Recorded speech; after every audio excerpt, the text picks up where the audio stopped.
Of Michigan great Braylon Edwards and, of course, Maz are about to take over on Woodward Sports. Every day, 2 to 4 p.m., it's the best Detroit sports talk on Detroit's best sports network, Woodward Sports.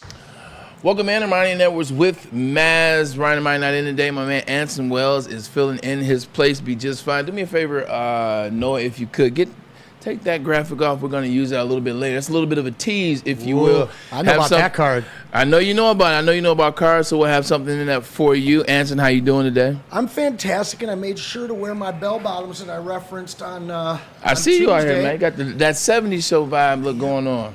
Yep, you gave me some love for the shirt, so I figured I'd step it up again today. I like it. I like the Chucks as well. Tom Mazaway joins us, our resident know-it-all as it relates to sports and all others. What's going on, big guy? Hey, Bray, Anson, how we doing, boys? Fantastic, brother. Hello, Slippery Pete and Noah, pinch hitting right now. No, in the sound booth. No. We can't call him Slippery Pete. This man is red hot. No, I do appreciate you stepping in. Thank you so much. But it is about Pete Spivak early on in the show. Maz, he gave me another winner yet alone last night. He called, he texted me. I sent you guys a video. I didn't know that my girl was recording. That was great. I can't show it on air, but I didn't know my girl was recording. That was great. Pete's hot, man. I trust the man. I threw $73 out there yesterday and got a return, man. Pete, just I wasn't able to join you on the 110 game. The Tigers are currently playing against the Mariners. I think the Mariners are up 1-0 after 2. I'm sorry if the ship go down today. It is my bad. Yeah, it's all good. But I'm just glad we can have some fun, man. Make some money, buddy. Definitely having some fun, man. How many in a row is that, though, Pete? Pardon me? How many in a row? Well, actually, yeah, I said 5 in a row. It's actually like 5 of 6, but whatever. So 5 of the last 6 I've been hitting. 3 of 5 is good in the world of betting. Yes, it is. Just make sure you remember one word: withdraw. Withdraw, yeah. No, withdraw, Last baby. night, man, I hit this bet, and I placed another bet. I said, you know what? Been hearing a lot about Juan Soto lately. Juan Soto, 4 home runs in the last 3 games. But Aaron Judge last night was going for 300.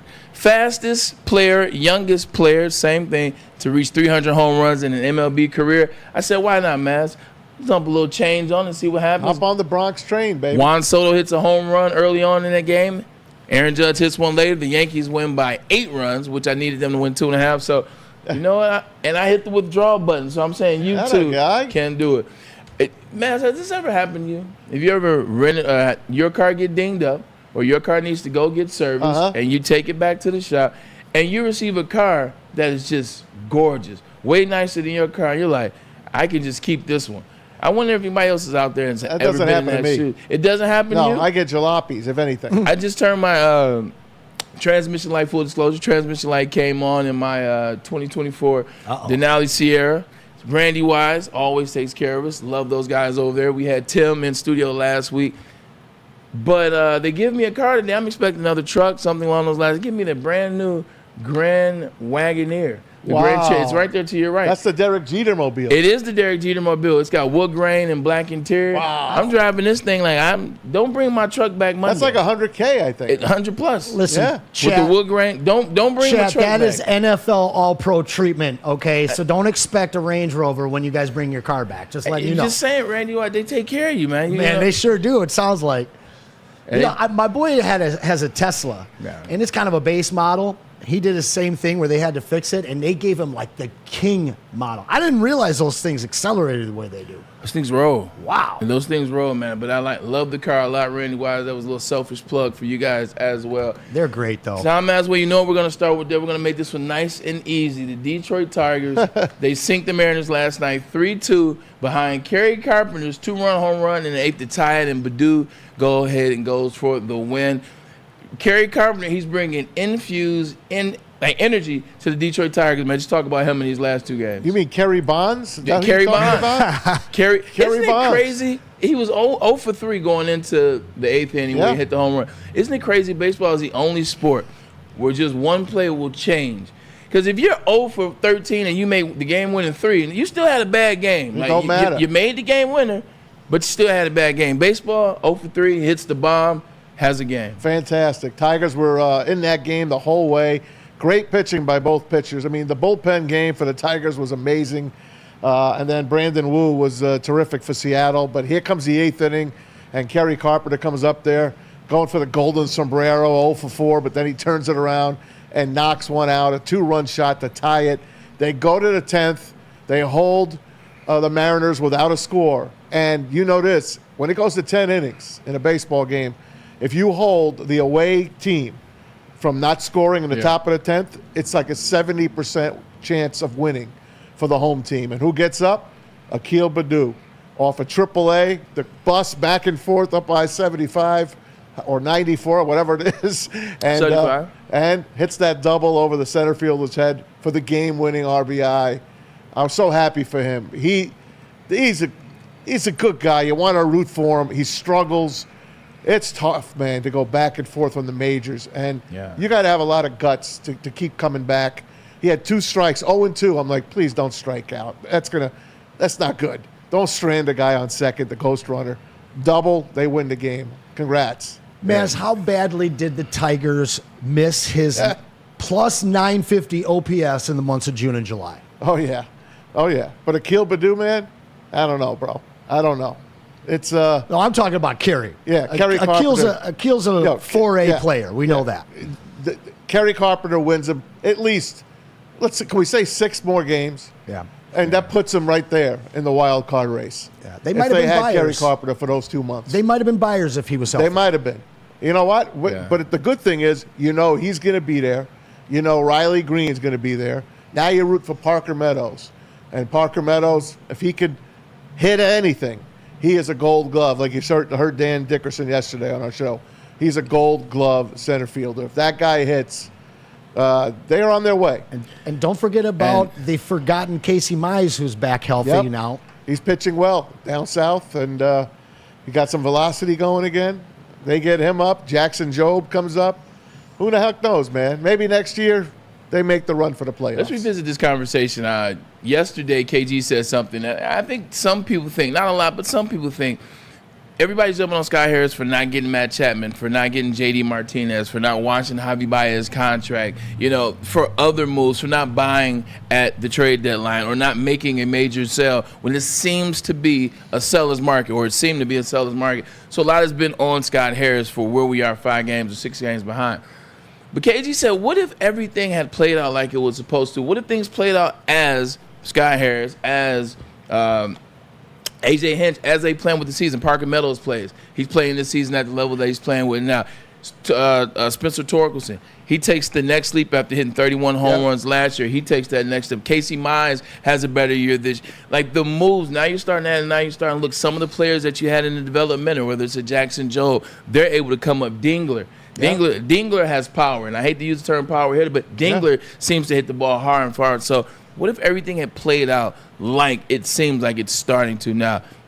Will we be still on Scott Harris? Will we still be saying, what about Matt Chapman, who's tied for 8th in WAR? What about J.D. Martinez? Or will we just say, hey, you know what, maybe these guys know what they're doing? It's a great question that Tiger fans need to let it resonate, because this team feels like the Lions did 2 years ago. And even last year, where everybody wanted these guys to make these moves and sign these other guys. But the fact is there's a youth movement in Allen Park, and there's a youth movement with the Tigers. We've never seen a minors farm system for Detroit that's as potent and as deep as it is. So some of the moves that these guys could have made to win a few extra games this year, it's like what we have with Javi Baez. He didn't translate into more wins, and he's only cash-strapped this team. So they're being careful. They don't want to just trade away some of these nice young players so that they can maybe get a couple extra wins and maybe get a whiff of a wild card. These guys seem to have a true direction for the first time in about 15 years for the Tigers. Yep. Well, I don't know about 15 years, maybe 10 years. Okay. 10 years, because don't forget they were in the playoffs 10 years ago. Were they? Yeah, they lost to the Orioles. They got swept in 14. What year was that? 14. Yeah, that was the end of them. I was at that. In the last 10 years, it's been horrific. Did we win a game in that series? Because I barely remember. No, we got swept. Okay, that makes sense. That was the end of the David Price experiment, the end of that run. And, they told Al Avila, it's your team now. Dave Dombrowski, we're going to let him go. It's your team. You're not allowed to sign anybody. I'm going to have some fun with this one. This is some fun. Last night, My girl got a phone call, so I had to pause whatever the heck we were watching. So I popped. Of course, I've done that a million times. You got to do it. Of course. This is where you get a little space. An hour show takes almost 2 hours. Exactly. When you're watching with your lady. So we get a chance to watch a secondary show, and it probably takes us, maybe 5 pauses from your girl, but you get through an episode or not. And I turned on Major League Baseball. Man, as I turned on Major League, it's one of the best sports movies ever. The comedic timing, 1989 classic. And I'm just watching this team, and I'm watching them come back. And I'm watching them come back from dead last. Yep. And now you know where I'm going with this. And I'm watching the Tigers, and they won last night. I know they got the Yankees coming to town, who are red hot.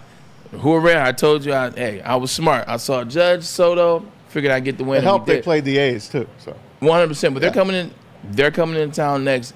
Is there any magic in this team? Can Parker Meadows, with his influx of home runs, and even today, he hit one to the warning track in his wind. This wind is knocking down balls back. They're not letting him pass, or not letting him get out the park. His got to the warning track, so we're letting you know he's young, he's ready, he's got that energy. Can he influx and hit the team and get them going in the right direction? And maybe? I hope so, man. The Yankees come in, 2 games here in Detroit. The 3rd game would have been in Detroit, but it is in Williamsport, Pennsylvania on Sunday. It's a Little League Classic, Yankees and Tigers on Sunday Night Baseball on ESPN. Dan Dickerson will have the call on the radio as well. That's going to be a fun game. I'd love to see, and that's Scooble's game. I would love to see them win the first 2 games. I want to see them sweep today. They're down 1-0 now, going into the bottom of the 3rd. They've got Seattle on the ropes. They almost swept them in Seattle. Alex Fayo didn't have the best. They bring first them here. inning. Finish this game off today, and then settle in. Let's get at least one of the next 2 games against the Yankees and win that game on Sunday night on the national television stage. And you know they're not going to make the playoffs this year, but make a run. Make it so the national people are watching this team and talking about them again. And if these young bucks that these guys are drafting turn out to be what they think they're going to be, the Tigers are going to be players in the next 5 years. Pete, if the Yankees sweep, if the Tigers sweep the Yankees, what does that mean for the Tigers? And be optimistic and shoot me straight at the same time. So it's hard for me to be optimistic when you lose your number 2 pitcher behind. But I know where you're going. Yeah. I know where you're going. I hear you. I just think it's too late this season. But, if you guys are really going to want to talk about, what you need for next season, then bring back Jack Flaherty. He already said he loves being here. He liked pitching here. So bring him back in the offseason if you want to build something that's a winning team. And I think that using the young guys, I think Dingler would be great up here for next season. I think in the September call-ups, let's see how the 2025 Tigers look in the September call-ups, and I hope that they play a lot of those young guys. Anson? The 2022 Lions, halfway through the season, how did you guys feel about that team and their direction versus when they finished 9-8? And to your point, Maz, this team is kind of healthy now. They've got some of the young guys coming up and playing well. If they can finish with a flurry, not only do guys like Jack want to come back, but now you become a destination for people where they might have some intrigue and interest in donning a Tigers uniform. And that's what this team needs. That's what we saw for the Lions going into last season and their offseason. Got C.D. Deuce to come in here and play. That's a guy that I don't think anybody thought that the Lions could sign. And now here a second off season, we're getting guys like DJ Reader and Carlton Davis. So I think that the Tigers are kind of following that timeline a couple of years back. And if they can finish strong, like you're talking about, maybe even flirt with a 500 finish, that's going to really give the confidence to the young guys, but also give some confidence to possibly some guys that aren't playing for this team right now to come here. They could easily have a 500 season. They're closing in on it again. There's no reason in the last month of the year that they can't play 500 ball or a little bit above. They're not a bad team. They're scrappy. Yeah, they try hard, and A.J. Hinch manages the hell out of this pitching staff. He really does. And it's not fun to have a bullpen game 2 out of 4, twice a week. Yeah. At least twice a week they have a bullpen game. They sure do. And the guys are showing. They trade Andrew Chafin. He's exploding in Texas. Imploding, I mean, not exploding, imploding. So that's a good deal. Whoever they got for him, they did well. So that's a plus. That's in the plus column. And who was the reliever they traded at the deadline last year that's been terrible this year as well, that we got a big piece for? Yeah, that was Lorenzen. Michael Lorenzen. He threw a no-hitter right after he threw a new-hitter, and then he went. He's been terrible ever since. He's okay, but he's not killing it. No, like you said. It was a good move by the Tigers. So is it safe to say, as of right now, it's time to back off Scott Harris and the attacks a little bit? Yeah. Give him some time, see what happens with the farm league guys, and also see what happens with the guys on your squad that are gaining a little bit more confidence in game experience. No doubt. This farm system is not only going to help our lineup, but it's going to give us a lot of ammunition this offseason and next trade deadline to make the moves, to be buyers that a lot of our Tiger fans here in Detroit wanted. I think you should also guys like Henry Malloy. Henry Malloy hit a home run. He's 8 home runs already. Besides a sneaky home run, sneaky player. Malloy is actually who caught the ball that I threw when I lobbed it, according to everybody across home plate. Malloy, Justin Henry Malloy. But yeah, it seems like things could be coming together. I mean, it just seems that way in Detroit. I think we're just very optimistic. I think once we watch the Detroit Lions, who we've been yelling at for the last 60, 70 years or so. Once you watch them come together, like you said, in 2022, it gave you hope of what you saw with the Red Wings last season, at the end of the season, how they were knocking on the door to playoffs. Yep. And now you're looking at the Tigers, who had some unfortunate injuries and unfortunate disappointments, but seems like they're starting to find their stride with 41 games left in the season. So optimism is Detroit right now. Why not? Even the Pistons. Why not? I'm optimistic about what I hear out of Trajan Laney and the moves that he's made, making it seem more of a professional organization and stability. Hey, look, man, Detroit might just be the place to be, man. Tonight is an NBA schedule release. Did you guys know that? I did not. I know now. Tonight is NBA schedule release, Pete. We can pop that up, and there you have it. Now, they're playing a tournament again. It's the Emirates NBA Cup. It starts November the 12th. For the Pistons here, this is the Pistons schedule.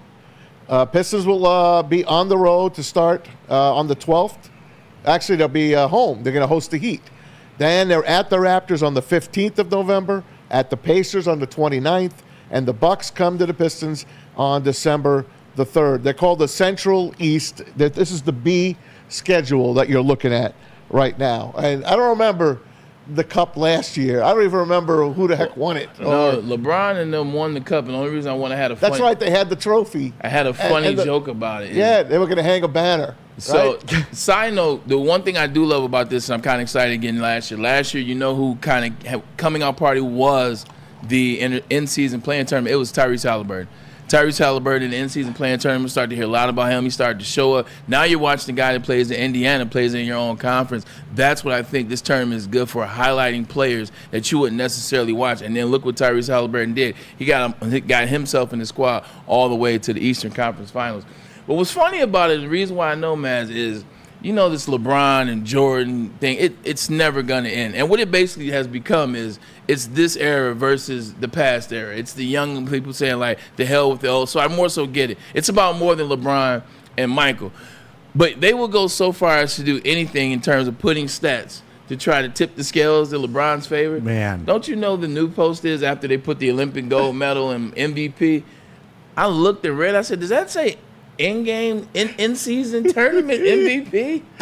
The fact that they had to put in-season tournament MVP, they didn't even have he made them do that. LeBron section? Yeah, the LeBron, come on. Yeah, man. Not the GOAT, but he is the king. This is true. Self-proclaimed. Two things can. Well, they put that moniker on him years ago, and so he fulfilled that. So in that regard. You know who the queen is? Savannah? Caitlin Clark. Uh-oh. Put up some WNBA numbers for me, Pete. This is crazy. Listen to this. Look at what you got to read these stats. Look what the Indiana Fever. The Caitlin Clark experience. I don't have very good eyes to read all of that. So let's enlarge it. Sold out 100%. Let's start. And Anson, start reading, pal. Ticket sales sold out 100% season ticket inventory. Total attendance is up 264% from last year. 186,000 fans have attended the home games. 230,000 have attended the Fever's road games. Merchandise sales, as you would imagine, they're up 1,193%. Jersey sales from last year. The team store their transactions are up 700%. Broke the franchise record, of course, 4 times over already. Hot dog sales. Hey, people got to eat hot dogs. People got to drink beer. Hot dog sales up 300% so far this season, and 2,826 gallons of draft beer have been sold in 2024. This is for the WNBA, guys. Plus 740%. And we can read these stats on and on and on. Basically, the Caitlin Clark experience, it has paid off to the NBA, and you're seeing better NBA, and the WNBA, and you're seeing better basketball out of that WNBA as well. Caitlin Clark, Angel Reese, tip your cap. They also have the 2025 WNBA All-Star Game going to Indiana. I mean, Indiana hit the jackpot. Smart move. They hit the freaking jackpot with this girl. And safe to say she'll be in the Olympics next time, right? Yeah, you know who didn't hit the jackpot with this girl? Team USA. That's a fact. Because how many Caitlin Clark Team USA jerseys would have been worn? From what I saw, I think it was one of their worst watched finals games. It was. And I mean, I tuned in for literally the last 5 seconds because my dad texted me, he's like, "You watching this game?" I'm like, "No." I would have been all over that if we're watching Caitlin Clark. It's just a massive missed opportunity for them. You see it in black and white, her impact on the WNBA and women's basketball. What I think is I'm listening to the conversation, listening to the argument, as it's been laid out, whether it's WNBA fans, whether it's WNBA players, whether it's whoever. They cut their nose to spite their face in this situation. I think this is a great example of using that phrase. Perfect. They could have easily just put her on the team once she was deserving. You could have put her on the team. You didn't have to play her, but you still would have killed 2 birds with 1 stone. But because of in the moment, you cared about what a couple people thought. You ruined what could have been a more special one, and it could have put more eyes, and it would have made more money. Isn't that what they're here for? Yeah. Regardless of what people tell you, they're only here for one thing. It is about the dinero. That's right. And they blew it. I got to be honest. Through this whole process, I have unfanned Diana Taurasi. All right? Diana, you are not LeBron James at 40 years old. No. Okay? And when people asked you about her scoring championship, and you're like, oh, She scored the most points in WNBA history. But Diana's like, oh, I won 3 rings at UConn. Rebecca Lobo, darling. All right? Like, you didn't win those on your own. And her hard stance against her and then kind of relenting off of it in hindsight when they realized the mistake that they made. She didn't play with Rebecca Lobo. She played with Taurasi didn't play with Lobo? I thought she did. Didn't play with Lobo. It was another big girl, She played right? with we know her here. She's Hall of Fame. Swin Cash. Oh, it was Swin Cash. She played with Swin Cash and a couple other ones. She played with some greats though. Name another player on Iowa. The girl, to your point, yeah. Number 22 wears the knee braces. I can't. I absolutely can't. It was one girl who could shoot, though. It was one, the 2-guard. Yeah. To play. And I think she the got blonde? drafted. Yeah, actually, she played against Caitlin and cooked her. Yeah. Like about 3 years ago? Yeah, about 3 weeks ago. Oh. In the WNBA. Her 2-guard they played against, she had about 22, and she cooked Caitlin. But the development team was undefeated against the women's USA team, thanks to Angel and Caitlin. It's a big miss. We've said it a million times, and this just shows you the numbers we just showed you. It's not even fun to even talk about it anymore. But people will still stand like Kenny, and I bust his chops, and we already went back and forth on text. He'll just stand and say she didn't earn it yet. What? I don't care about that. What, are you kidding? Well, Mads, let me ask you a question. You just said that you're tired of talking about her. How much traction does she still have with you? Because I know you're a huge fan. I'm a fan as well. How much traction and interest, how much are you still talking about her next season? You talking about Caitlin? Yeah. I'm still talking about her. But you just kind of said I'm tired of talking about her. As long as she keeps playing. This carries over next year, right? I keep talking because I love great players. Right. How do you not want to watch greatness? No doubt. That's all. Yeah. And she brings something to the NBA nobody's ever had. She's great in her game. She is the Steph Curry of women's basketball. That's it. There you go. Yeah, and that's a mic drop. We can leave the Caitlin Clark conversation for another day. Because guess what? We will be picking it up soon because something else is going to come out with stats and numbers. But speaking of numbers, seems like the Lions and the Chiefs, when they play, Andy Reid wants to play his starter. He wants to have the numbers out there. He wants to get his guys going. And this is what they've been doing for the better part of the last couple of years, getting his guys some experience, in-game stuff. Here in Detroit, You fans are on the opposite side. So Tom Mazaway, the starters are playing the whole first half. Oh, good for them. For the returning champions, Kansas City Chiefs. I don't care. Let them play. Let them do what they want. I don't want to play my starters. I'm done. I'm scared straight already.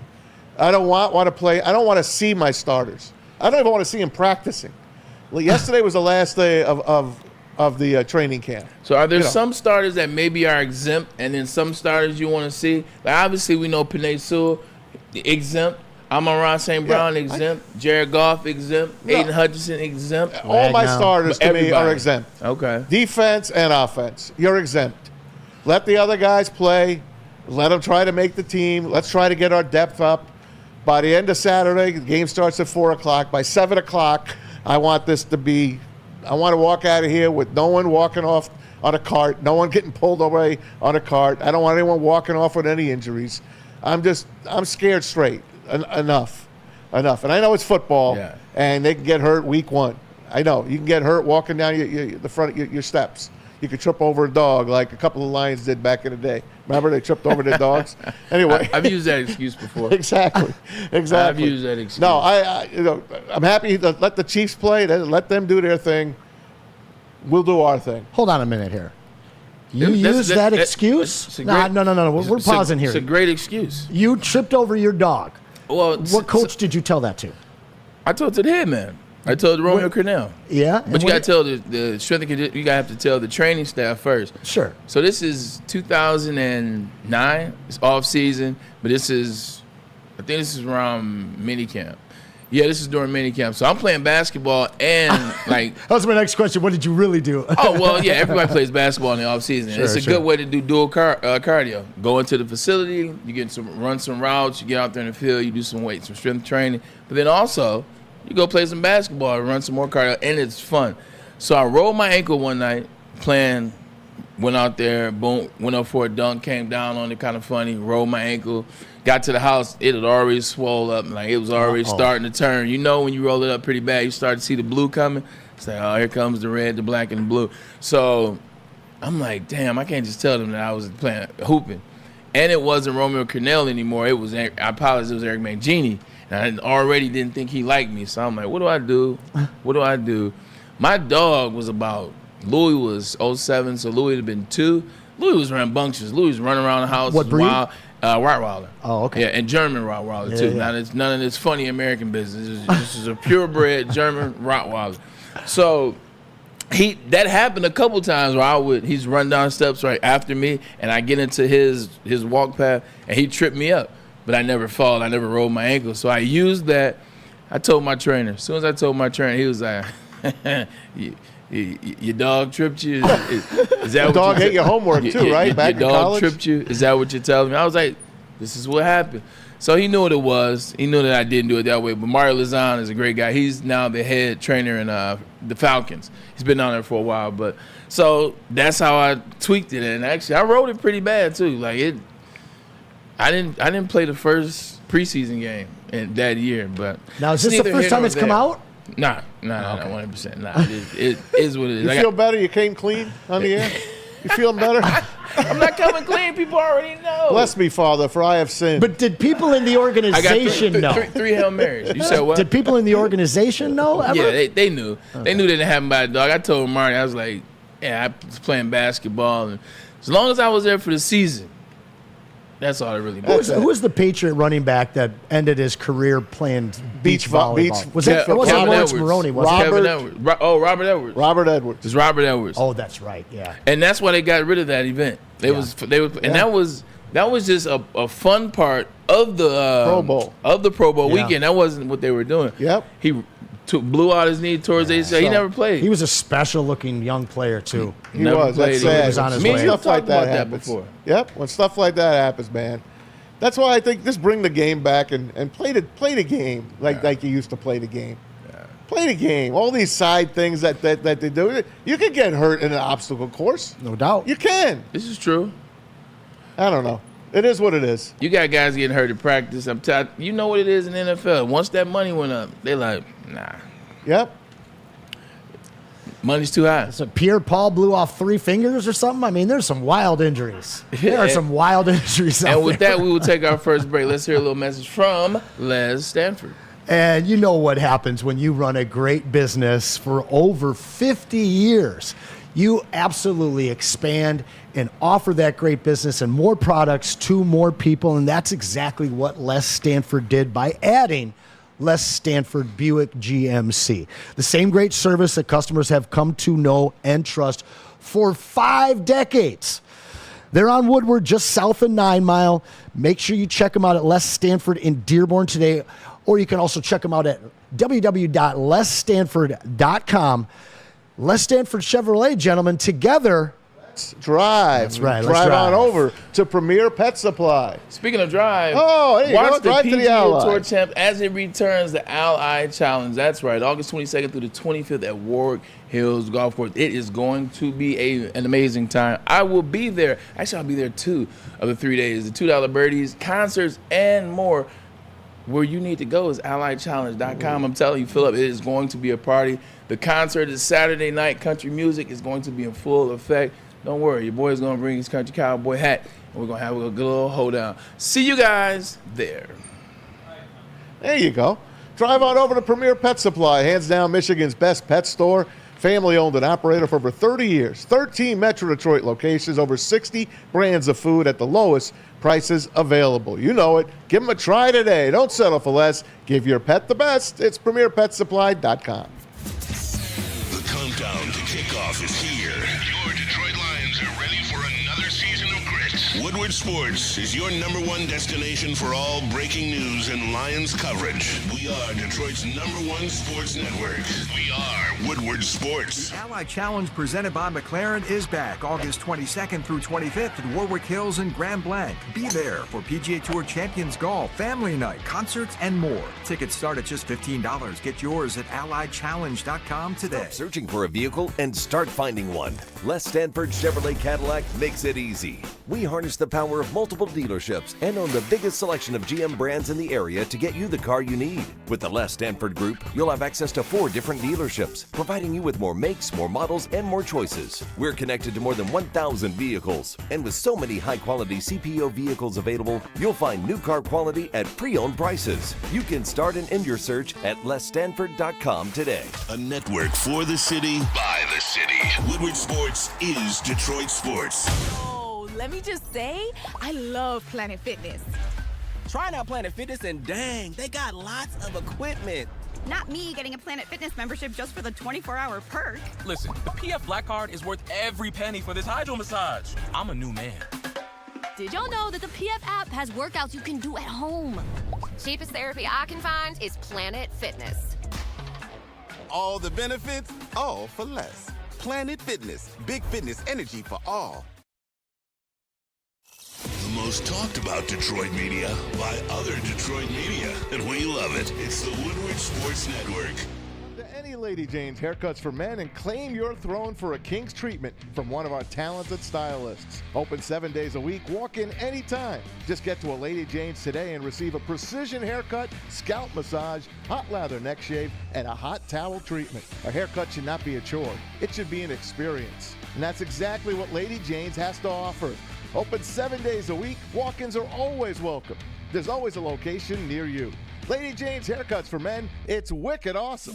It's bear hunting season, and Dan Campbell is hungry for some kneecaps. If you can just get a hold of them and you start dragging their ass out to the deep, dark abyss, you can drown them. The Kings of the North are back for another year of the brand new Lions. Make sure you're locked in to Detroit's #1 sports network for all the news and info on your Detroit Lions.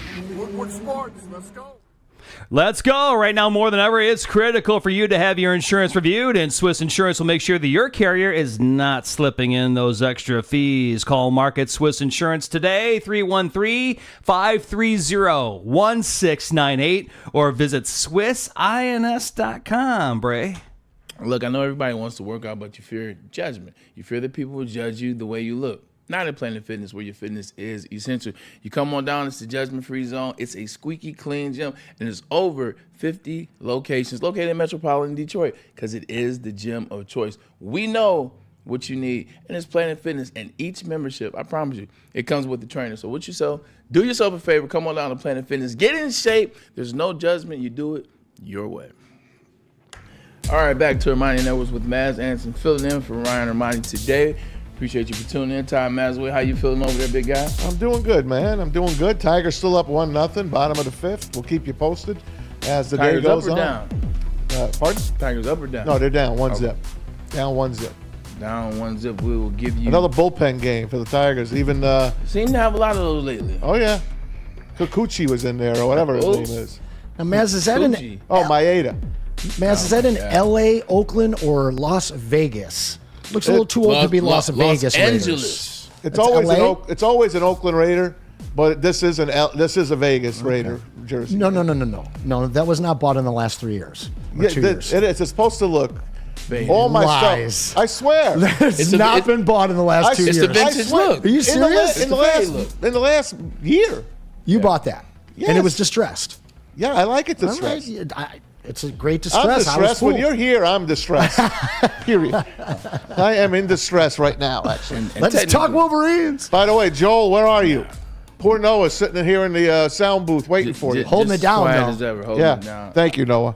Los Angeles Raiders is what it will always be. Come on. It's the Los Angeles Raiders. Oakland. Los Angeles Raiders. All right. I'm not going to fight with you. Los Angeles That's Raiders. what we grew up on, though. I know it's Oakland. Like 100%. John Madden is Oakland. John Madden is the Raiders. Last time I think they won the Super Bowl, they were the Los Angeles Raiders, though, correct? You just like the Ice Cube thing. That's like Bo Jackson. Yeah. They only got one ring, right? Bo Jackson. And they were Oakland, weren't they? Yeah, 60s, right? Yep.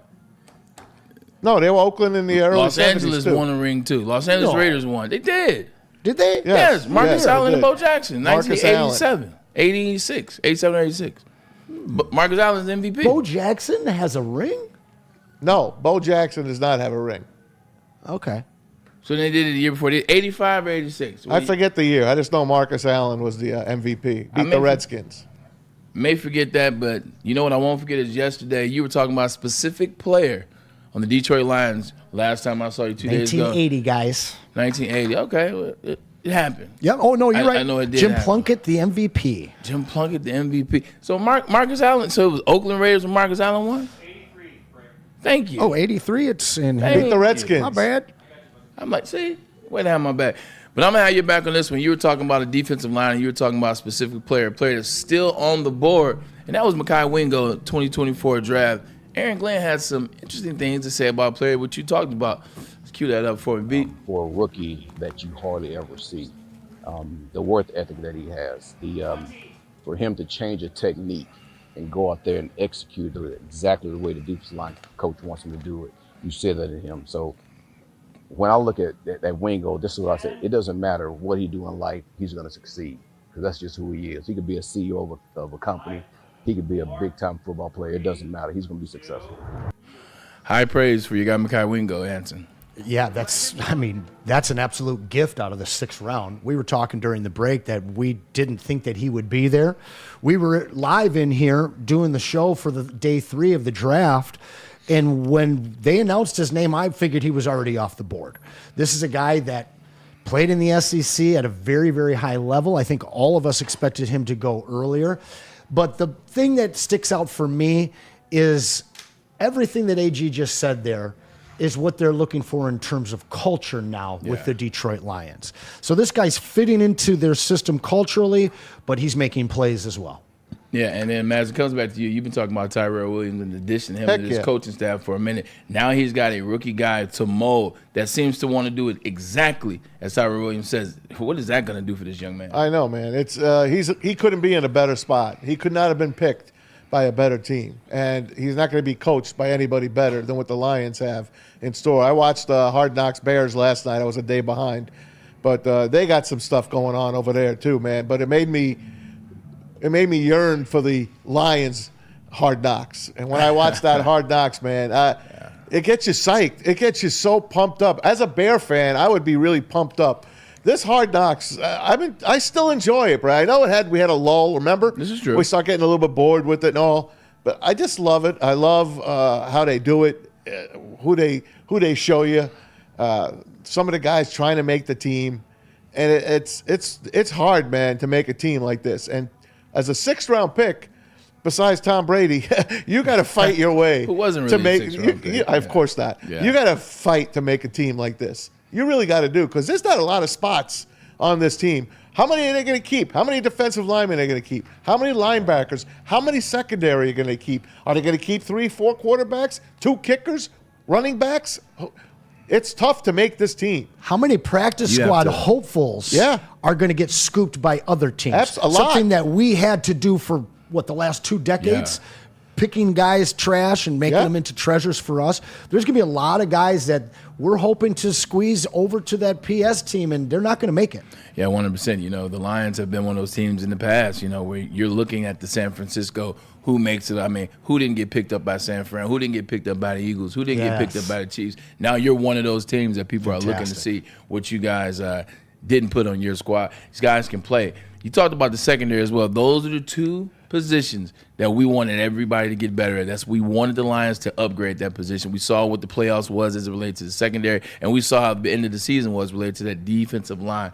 Defensive line, Mekhi Wingo. Now Aaron Glenn talks about a defensive secondary player in Kirby Joseph. You always need a force safety anyway, and most of those guys are special team guys too. So the thing that Bijo brings to this team is he's a very, very heady player. He understands this game inside and out. He's almost like an extra coach on there. So when he's out there with the younger players, he's able to direct those guys on what we're doing and how we're doing it. And he's been here for a good enough time to be able to understand that. So he's done a really good job of making plays, as we all seen in practice and in games.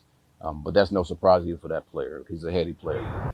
Number 40, Brandon Joseph. Joseph. He had a pickoff. He had an interception in that game against the Giants. First, I see Joseph on the back, and I'm like, instantly, what the hell's Kirby Joseph wearing number 40 for?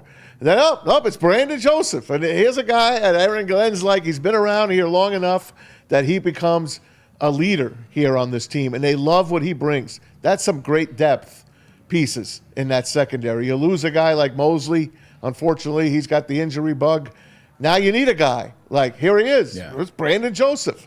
Let's plug him in. What I like about this, Pete, and what you speak on this is you don't see this anymore in the 4 major sports. You don't have those guys at the end of the bench, whether it's basketball, where you have the older veteran, the guys like Udonis Haslam or Rasheed Wallace did for a while, or Jamal Crawford. In football, you don't have these guys because everything is young. Everything is young. It's good to have these guys because they can help your team out, especially when you're as young as the Detroit Lions. It's also good to have Aaron Glenn, who's a really good coach, and he already proved it last year with Brian Branch that he can really develop these young players. And we talk all the time about the cornerbacks. Well, now let's talk about the safeties, and there's nobody better that I'd rather have coaching the secondary than Aaron Glenn, and he really is the next NFL head coach out there, and we are lucky that we were able to keep him during the offseason with all the teams that were after him and Ben Johnson, of course, but Aaron Glenn, he really is going to be the key to the Lions winning the Super Bowl. It all goes through the defense, and it's going to come down to Aaron Glenn's game plan with that secondary. Let's take the secondary for a minute. Everybody talks on the opposite side on offense. Everybody's so excited to see Jameson Williams, so excited about what they're hearing out of camp.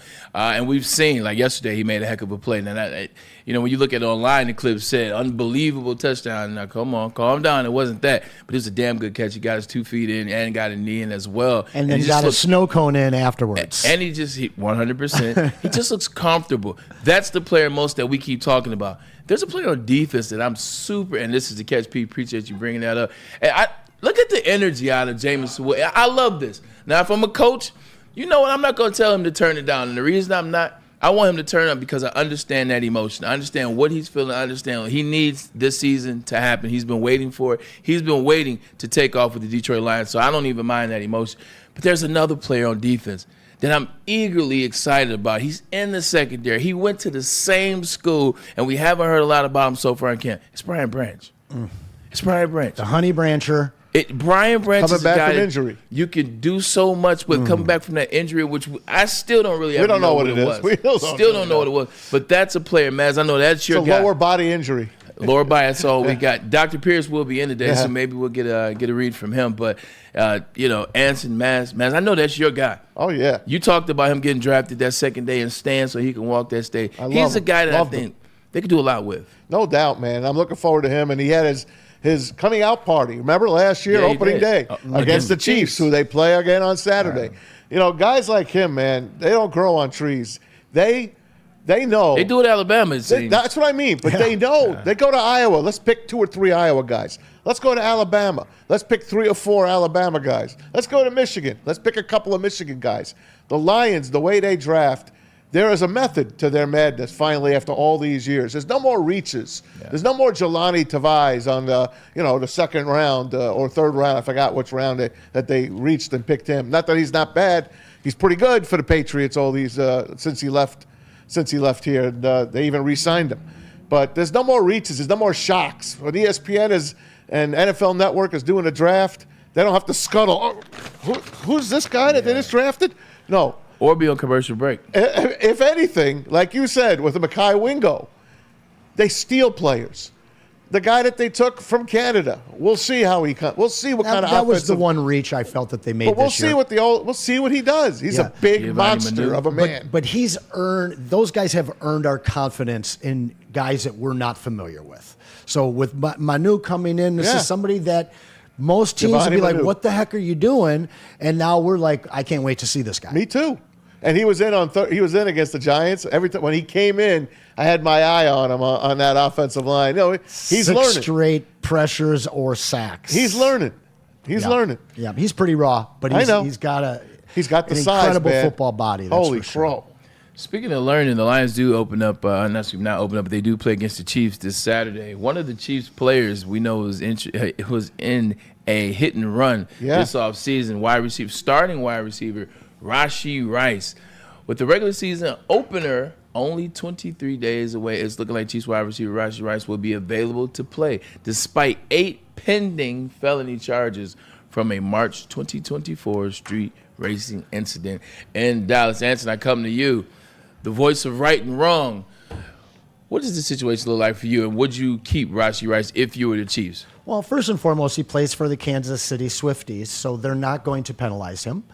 This is a guy that basically played about 55 to 60% of snaps through maybe the first 8 to 10 games of the season because he was learning the offense. But they need him a wide receiver. But when they put him in full-time, the guy was a game changer. Now, you've got Hollywood Brown, who is constantly hurt, already hurt. And you've got a guy in Xavier Worthy, a first-round speedster that they add in. But Rashee Rice is the number one wide receiver on this team. And if you slept on him in the first half of the season, he didn't allow you to do that in the second half of the season. This is a tremendous young receiver. And I'll be honest, this is the NFL Entertainment League, like I call the NBE. These guys know, and I don't know if you've seen it, but Taylor Swift's tour absolutely influence Kansas City's schedule so that she can be at a large amount of these games. They're not holding this team back from any wins this year. The narrative of a three-peat, which we've never seen in the NFL Super Bowl era, is at foot. It's at hand right now. They would love to see that, wouldn't they? And even if they can just continue that narrative until the AFC Championship and they lose or whatever, that's something that they can't let go of. Rashee Rice should get a penalty, but at the same point, for me, what you do in your regular life, I always feel should be separated from your professional career. I think that there's some egregious offenses that you can get put in jail for, but if you're not in jail, you go to work. You go and you squeeze some ice cream out of the Dairy Queen thing. You go and you write up some, I don't know, you stock some loans, whatever. The fact is this guy and a lot of other football players that I felt should have been playing that were penalized. Maybe the NFL's starting to get it right, or maybe it's just Kansas City Swiftie love. Well, it's definitely they're definitely getting a favor here. Yes. Will they do something to him? I do think eventually they will suspend him, fine him. They have to. They'll wait till the sentencing comes down. They have to. Yeah. Once the sentencing comes down, they'll make their rule of it, and they'll probably. As it should be, guilty until proven innocent. Agreed. Correct? 100%. Guilty till proven innocent. Go ahead, Pete. Innocent until proven guilty. They need Rashee Rice. Now, I was one of the people on the Rashee Rice bandwagon in week 4 last year. And in fact, in Tom's league, I picked him up and I said, Tom, I just got the number 1 receiver on the Chiefs. He's like, no, you didn't. I'm like, yeah, I did. And that was after I cut him. No, Rashee Rice is definitely needed because Marquise Brown is gone for probably about 6 weeks. It's 6 weeks. And I'm going to tell you something right now. Rashee Rice is in trouble over there in Kansas City for his number one job. Peyton Manning. Patrick Mahomes called Hollywood Brown the smartest wide receiver route runner he has ever played with. Interesting. And so Rashee better get his stuff more than in order. Tyreek Hill? He might lose his gig. My thing with Brown was we've seen flashes of him. Was it with the Cardinals? We saw a really good season with Lamar Jackson throwing him the ball, but his entire game is predicated on speed, and it sounds like separation in his route running. If you have a guy with lower body injuries that completely relies on that speed and separation, at what point does he come back and become Hollywood Brown again? So they've got so much speed in their wide receiver core, and they've also got a guy who's headed for the Hall of Fame, and Travis, Kelce, Pfizer, Swift. But if they can keep these guys healthy, this is just going to be an absolute menace of an offense. If Brown is slow to return and slow to get back to form, Xavier Worthy's a guy that could follow right in his footsteps. One hit and his 176 pounds could end up on, the DL for a month. So I think that they're playing with fire there, but they're also playing with fire there. Too. Switching gears right quick, speaking of playing with fire, Kirk Herbstreit, Ohio State Buckeye, used to like him back in the day. I feel like as he's gotten older, he's going to some ways that I don't necessarily agree with, but whatever. Grumpy old man, baby. He still does a hell of a job when he's on TV. For college, that is. He's very outspoken, man. It's about men playing with women. And I know we were talking about the boxing scenario situation a couple weeks ago. And I was, and that situation wasn't what we thought it was. 100%. But there are men that are changing genders and are still trying to play a women's sport. It happens in high school, it happens in college, and it now happens in the Olympics as well. But Kirk Herbstreit had enough. He goes on a podcast with one of Pete's favorite guys from the back, Dan Dockich, who was very outspoken as it is. We know Dan Dockich can be a jackass. He definitely can be. But you know what? He's fun to listen to. The two of them start talking, and Kirk Herbstreit just don't give a damn anymore. Check it out. You had to know that when you put that tweet out, there was going to be a reaction. Come on. You had to know. I didn't give a though. I don't really give a at all.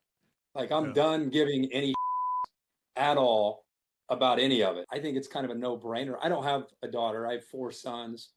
If I had a daughter, I'd probably be way more outspoken about the discussion and the topic. But I just kind of made it sound like, why are you even asking this question? Is kind of the way I took it. I've tried to stay on the sidelines for a lot of that, but you can only take so much until you want to start to speak up a little bit, and actually say what you think. Well, everybody's pointing at me, so I guess I'll start here. That's because you don't care. I like it. Well, see, and I'll touch on my first point, which was going to be my second. I think that it's very important that people stop caring as much about speaking how they feel, okay? And being canceled for how you feel. It's scary out there, man. It's really scary. And that's my biggest concern with it. Now, when it comes to what we're seeing unfolding, like, we don't see any trans men competing in men's leagues. That's women that have transitioned. Correct. Because as much as I truly believe that women are the fairer sex, and I really do, love you guys. You're fantastic. Men are faster and stronger physically. That is what it is. And unfortunately, it's very fortunate that we have women's liberation and women's empowerment. However, it's approached a position now where we are somehow not protecting our women. Now, with the boxer, there's, I don't know if you guys know this, but Jamie Lee Curtis was pretty much born with both genders, and you can influence which one it goes. Now, she ended up being a little more feminine than the boxer from Turkey, is it? Was she Turkish or Algerian? Algerian. Thank you.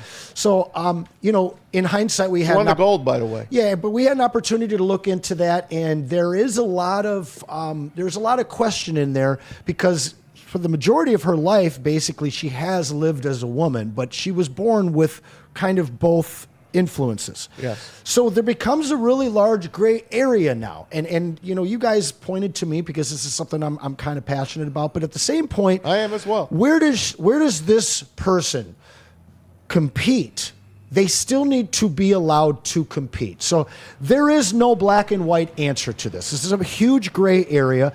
But at the end of the day, you're seeing some, I think that there's a soccer team right now that is like, they're undefeated and they have like an 83 goal scoring advantage because their first 3 strikers are all transitioned. And you start putting people into a position where you're taking away hopes and dreams and lifetimes of preparation and commitment because somebody else who was an athlete, because I'm sorry, the boxer has lived her whole life as a woman. There's a whole bunch of people that have literally been competing as men halfway through their college career and then transition. And I just don't know where the line is. Do you have a line where you say, well, you've already competed as a man, you can't compete as a woman? Do we have a line that says at 5 years old? It's a tough conversation. Listen to me. I have a friend that has daughter here in a high school in this area, not Birmingham, but another city. And there was a boy in their grade. He was a boy for years, and he's transitioning to be a girl. And he plays on their flag football team. And his daughter didn't want to play against the kid. And a lot of the girls did not want to play against the kid, but their parents didn't want to say anything. Yeah. And he was asking me, hey, what should I do? I'm like, I can't. I got nothing for you, man. I feel for you. I probably, if my daughter, Maddie, who's in high school, was on that team, I don't know. I don't know. You'd side with your daughter. I would side with my daughter, of 100%. course. 1,000,000%. Yeah. But the fact is you feel reluctant to speak out on it because of the current climate that we live in. Yes. And a lot of people are like that. Now, 2 personalities at ESPN, Pete brought this to my attention before we went on the air. Robert Griffin III and Samantha Ponder, both fired today. And I don't know why they were fired all of a sudden out of the blue. It wasn't like ESPN was cutting talent again, because you don't hear about that. So they must have been on a side where they shouldn't have been on that side at ESPN. Yeah, so you're saying ESPN took a crap on them and fired them both. You saying I wouldn't last long at ESPN? Pardon? You saying I wouldn't last long at ESPN? No, you would not. Yeah, they demoted Robert Griffin last week. They demoted him and now they fire him. And now they got rid of him. And Sam Ponder, who just came off a pregnancy leave. Pregnancy is a scary thing in the sports world, it seems. Like WNBA players, it just smells, they man. get the door locked on them. It just smells. Yeah. It just stinks. And now Kirk Herbstreit speaks out. Guess what? They're not going to touch him. That's their money maker. Well, he's vested. Yeah, he's vested. So maybe it takes people like Kirk Herbstreit to maybe break this thing that we're in. Well, it's kind of like when you had the Tom Brady roast. How many people said thank you, Tom Brady? Yeah, us included. So many. Thank you, Tom Brady. Thank you So to this many. roast, so we can finally say some things. And whoever feels like they went too far, well, you shouldn't watch the roast. This is what a roast is. I think I've watched it 3 times. And you want to go back to just being able to do things without someone saying, "Oh, this is that. Oh, this is your intent." Like, no, you can't tell me my intention. My intention is to laugh at a joke that I think is funny. And comedy is Jerry Seinfeld spoke out. Yeah, he says you can't do a sitcom anymore. He said you can't do sitcom. I saw that. He don't want to do it. Comedy is the last frontier of honesty in our country right now. And there's still half of comedians getting canceled for it. Have you guys ever watched Kill Tony? No. Kill Tony is, I believe, the most watched live podcast in the world. Now, it's held in a comedy club in Austin, Texas, that's owned by Joe Rogan. Okay. And it started off, basically what they do is they put 250 names in a hat of people that arrive to the show, and they pull names out, and they give them a minute of live comedy, right? And it's been going, I mean, it started, my buddy was watching 10 years ago when there wasn't 2,000 people watching it. Now, they did something that was so brilliant about a month ago. They had Shane Gillis impersonating Trump, which is the greatest impersonation you've ever seen, and this Adam guy that did Biden. And it was the first time that you ever saw just handcuffs off comedy, really talking about the two people that everybody's been talking about for the last 3 years. And they got to totally poke fun at each person that they were, impersonating. And it was the most watched show in their history. It was the best 2 hours of comedy I think I've ever watched. The problem is that anybody else that shares these opinions outside of comedy is getting fired and canceled. And I'm sorry, but there was a guy in the UK that was just arrested for 18 months, is going to jail because he said some stuff out loud at a political rally that went against some other people. I'm not going to get into it, but the encroachment on our ability to speak right now, it's not just in politics. It's coming into sports. It's coming into your high schools and your grade schools. Yeah. And the big thing is that parents need to be empowered to be able to communicate the concerns of their children. Because at the end of the day, you're going to side with your daughter. Yeah. And if your daughter's telling you this at home, if your son's telling you this at home, or if he, she, or they is telling you this at home, as a parent, you have to have an outlet to voice that, period. Nice job. Nice job. And with that, we'll take a commercial break. We'll get back to the second hour of the show where it is a top 10 Thursday. And we got some other stuff, too. We're going to have some fun. But let's get a message in from KDK Law. Hey, that's me. Yeah, KDK buddy. Law. These guys absolutely have your back. Kevin and Catherine, they are the experts if you are dealing with divorce, child custody, visitation, or any other family law issues. And these two, they're available 24/7 for you. They've got over 10 years of experience. And if you say Woodward Sports sent you, when you give them a call at 248-971-0476, guess what? They're going to take care of your filing fee. That's right. So make sure that you give KDK Law a call, or just check out that QR code and give it a scan, because let's face it, they got your back. And speaking of the law, what happens when you see that black and yellow sign out in front of your house that tells the bad guys one thing? Stay out. Let Guardian Alarm offer you customized solutions from real experts 24/7. Professional monitoring and technology backed by people. This technology has been proven to work, and these people have been proven to care. So call 1-800. Stay out. That's 1-800. Stay out. Call them today. Tell them Woodward Sports sent you. We're coming back.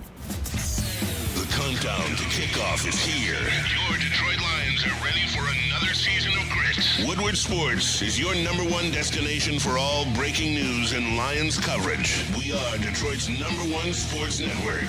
We are Woodward Sports. Braylon Edwards here, Premier Pet Supply. Man, just looking around, who's got it better than pets?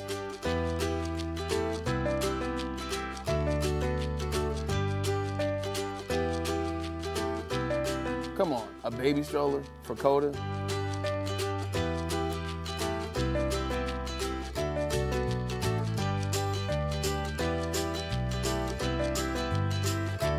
A chef for Lola, really?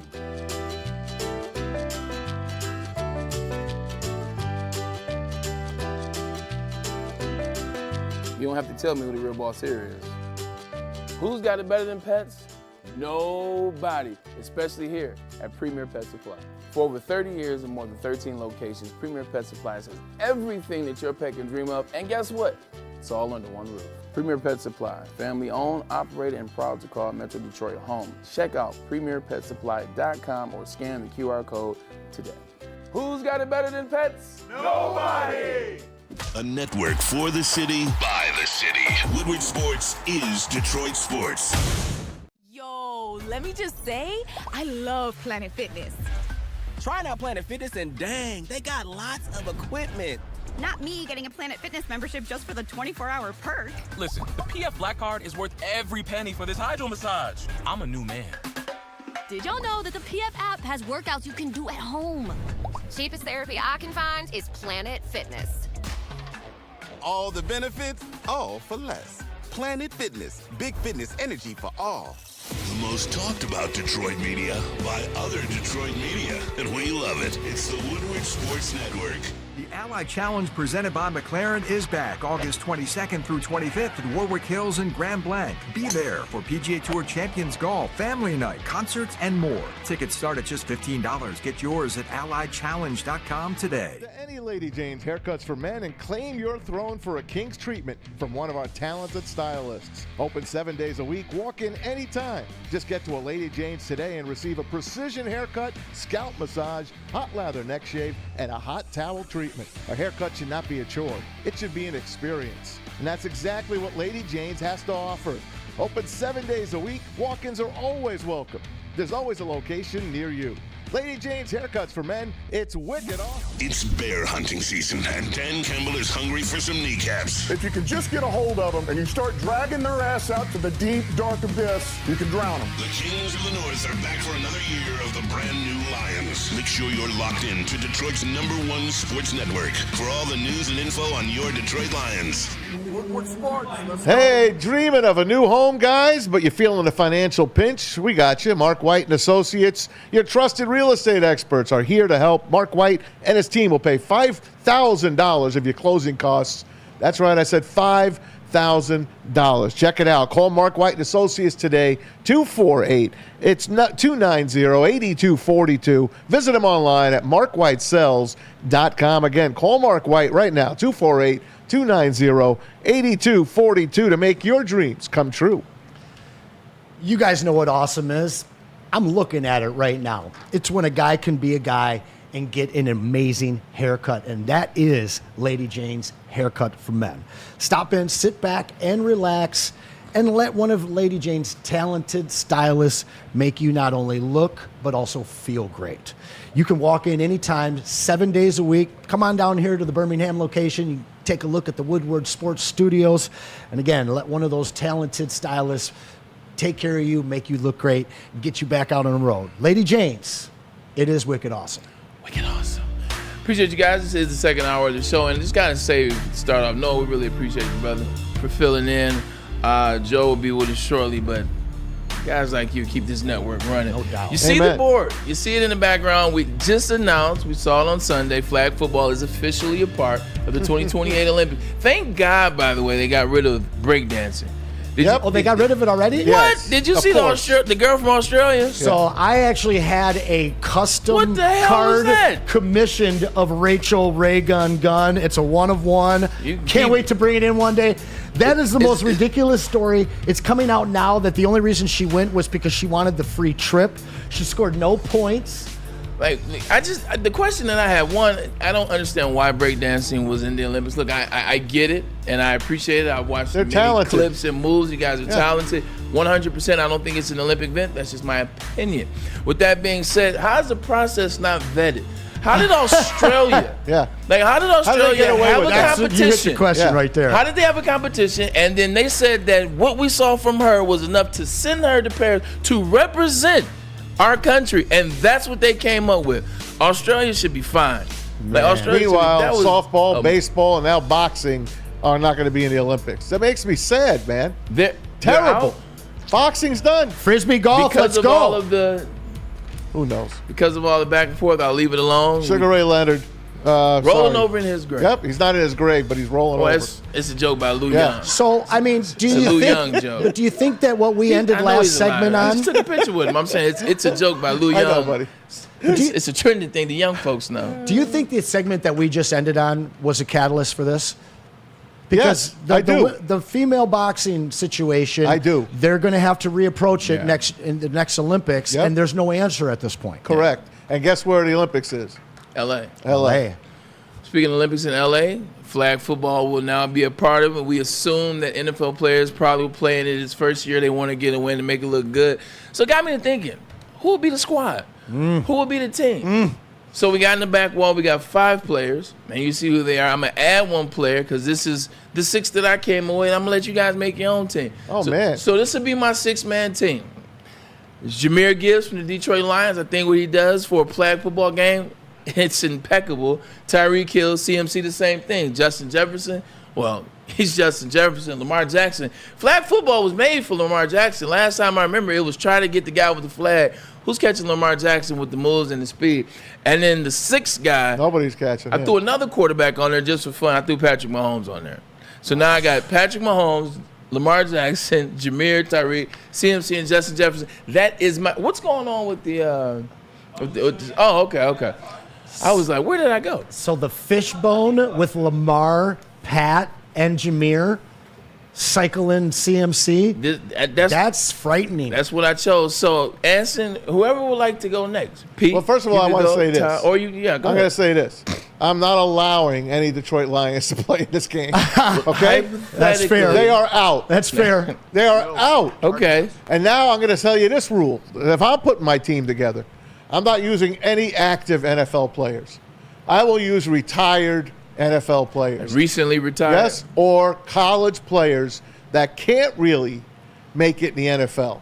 Because there's some great college talent still out there that can do great for America, Maz, for the U.S. Can you just oblige me and act like you were allowing NFL yes, I talent will. and just pick I the will. squad? I just wanted to put that out Jeez there. Louise. Okay? I will oblige you. Jeez Louise. Go ahead, Anson. You can lead. You can lead off. I'm not taking your bait. I got a different question for you guys because there's Jaden Daniels would be my pick, even though Pat Mahomes should be because he wouldn't play. I don't think it's fine. I like it. My question is this: it's not a Pro Bowl. Canada takes silver. We know that.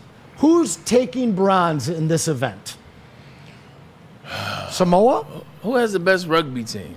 There you go. It's somewhere down New in Zealand? the Pacific. Yeah, we're talking New Zealand, Australia, Samoa, something like that. Because I don't know who's taking the bronze in this event. Yeah, this is going to be a sneaky one. However, I'm trying. What's some talent? did you watch the 3-on-3? Probably Africa. Probably one of them African countries like Sudan, Ghana. Are they playing? They play basketball. They're not playing flag football over there, though. But it's not tackle. All you got to do is not get caught. You just got to fly, right? You just got to catch and fly. Usain Bolt, Jamaica could play this realistically. True. But you're looking at the 3-on-3 basketball game and the three guys we picked up from the YMCA to join up with Jimmer Fredette. Some of the guys, I didn't see who ended up winning it, but the Chinese team, they were all like 5'10", and they were a menace. They handled the U.S. team. Yeah. So this is a game in American football that is not being shared and played in a lot of countries right now. Yeah. I'm just curious, in the next 4 years, can you just go to these underdeveloped nations and the higher developed nations and just be like, hey, we're going to put together a flag football team. You don't have to hit anybody. Just grab this thing and run real fast and catch it. I still don't see anybody competing with North American teams. Yeah, it's going to be tough. It's frankly tough. All right, I got my 5. Okay, you got your thank you. I'm starting off with Tyreek Hill. Gotta be on that squad. I'm starting off with Tyreek Hill. I hear flag football. He's the first person I think about. Now, wait a second. Are we playing this game in 2024 or 2028? Oh, hey, Anson, that's a good point. Lot of, you said what? Are we playing this game? Is this a 2024 team or a 2028 team? We can't look that far ahead. Let's we pretend. should, though, right? Oh, my God. You guys. Come on, guys. Okay, so it's who would have played on the team this year. No, I'm asking you because, honestly, I would take Jaden Daniels over Pat Mahomes 4 years from now. You know what I'm saying? Tyreek Hill probably not going to be that same guy. Anson. I simply asked you who will be on your team. I didn't ask you to pick apart my team. No, I'm asking you what year is this team? In the year that they're actually going to play in the Olympics? It could be 2040 for all I care. Just pick a squad. Maz, you go first. Yes. You know I got Tyreek. 100%. Then I'm coming back with one of my favorite receivers, one of my favorite players. Amon-Ra St. Brown. DK Metcalf. Oh, okay. DK Metcalf. I told you I'm not picking any Lions. Okay. Stole my Then I'm thunder. going to go to Miami. Although he got injured last year. Okay. Devon Achane. Devon Achane. Okay. That kid has got wheels, man. Yes, he does. Okay, that's my next one. Achane, I'm going to stay on Miami. Mr. Touchdown on Miami. Raheem Mostert. You're just taking all the Dolphins. I love it. Colonel Mostert. Raheem Colonel Mostert. And then I'm going to put JJ Jefferson. And I'm going to put CMC, Christian McCaffrey. Those are my guys that are going to be on my flag football team. And I'm going to throw the ball up. That's a hell of a team. I'm going to throw the ball up to DK Metcalf and let him do his thing. That's a hell of a team. Pete, I like this team there, man. Thank you. I like this team a lot. Pete, what you got for me, brother? Maz just stole my thunder. He literally took every player I was going to take. I'm not kidding. DK Metcalf. I thought I was going to be the only one to take DK Metcalf. We're playing flag football, and we have 6 players on the. Now I've played flag football. I'm not very good, but I played it.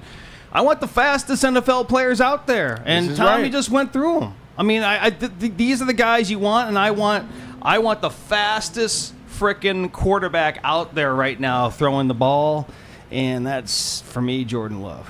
All right, what about you? Hard pass. Oh, looks like Joel's coming in. This would be a perfect question for him. We'll get to you, Anson, and then we'll get Joel in on this one. Okay, so I'm going for 2028. Okay. Because CMC, he's going to be broken by 2028. Mostert won't be in the league. Tyreek Hill will be losing his speed. I'm looking at... You don't have to break somebody else's list down. I'm not breaking their list down. Your list is great for now. I'm talking about Maz. I'm not breaking his down either. You did. You say he'll be this, he'll be that, he'll be team in 2024. But what I'm saying, just give Felix and Oscar, take it easy. Felix and Oscar, he just got to give the list. He doesn't have to give me why. I know. This is my team. This is the team that we take the first time that it's played in the Olympics. And we're taking Jaden Daniels under center. We got Jameer. Okay. We got my boy Chase Brown, who had the 3rd fastest mile per hour play last year. Can play all 3 downs, receiving, running. He's going to have your boy Scary Brock Barber over there. And then my man Malik Neighbors is on the team. And, of course, the elder statesman of the squad at that point will be a Mr. Jahmyr Gibbs. You know who we forgot? Oh. A kid from Kansas City, the speedster, Xavier Worthy. Yeah. We'll see what he does. But I would want Hollywood Brown on my team, too, because he run routes. Hollywood, I see you over there. Look, Joe, I'm jumping on this one. It'll be fun. Flag football part of the Olympics in 2028. So I threw up some names. If I had my flag football team, this is what it would look like. I added Patrick Mahomes. If there was 6 players, just to throw them out there. I feel like I might take Jalen Hurts over Patrick Mahomes. There you go. Yeah, I think I might take Jalen Hurts over. I don't blame you. In a flag football, I'm gonna stick with Patrick. How about Mahomes. Kyler Murray? Who you got? Oh, like little bobblehead. Yeah. Who do you have in your squad for flag football? Well, if I had to, if it's You put together a squad. Who would be on your squad? So what's the positions? One quarterback, of course. No, it doesn't have to. It can be whoever you. It's flag football. There are no positions in flag football. Right, Everyone's going out for a pass. Pretty much. Bet. All right, so this is how I would do it. Give me Patrick Mahomes and Lamar Jackson. Yep, see? He smart. I did the same thing. So give me both of them. Then Then for receivers, I'm going to have to go. Give me Justin Jefferson. Everybody's a receiver. You could really have Michael Parsons on your team if you wanted to. All right. Nah, the twist. Yeah, no, now it's getting a little. Now I gotta really think about it. Who some people y'all said? Maz chose DK Metcalf, Tyreek Hill, Devin Achane, Raheem Mostert, Justin Jefferson, and CMC. All right, bet. I don't want to be stealing people's picks. Okay. All right, running back. No, these are positions I'm gonna say though. I'm gonna say fullback. Give me Penei Sewell. I like his athleticism. We already seen you in that one play against the Vikings when he fell. When you threw it in the flat, so he caught it. Hands. He could do some other stuff but had that nice protector of Patrick Mahomes. You know, after the 5-second count go off, you can't. Okay. I don't know how y'all played it, but you got a blocker in there. Yeah, I was saying you can block after 5 seconds. So yeah, I'm gonna need one blocker. So then, who else? Smart. That's actually smart. Yeah. Then give me Tyreek Hill, of course. Okay. Of course. Running back. This is actually very, very interesting. It is, right? Give me Jalen Ramsey on my team. I got to have Jalen Ramsey on my team in some way, shape, or form. And how was Sauce Gardner's name not mentioned? Because these guys got to play both ways, right? That's what I'm saying. Yeah, that's why I'm like, true. I got to have it. I forgot about that. What you call? That's a good one. This is fun. Actually, now that you say that too, yeah, that's a good one. Sauce is I might have to redo my team. Sauce is a Detroit legend, man. Sauce actually, I only knew Sauce for hooping actually growing up. Okay. I didn't know he played football until I saw he got offer and everything. I'm like, oh wow, I didn't even. This is what it is. Yeah, I thought he was a basketball player. And I wasn't trying to give you a hard time. No. I actually love the question for right now, and I love the question to project in what we would have in 2028. I like it too.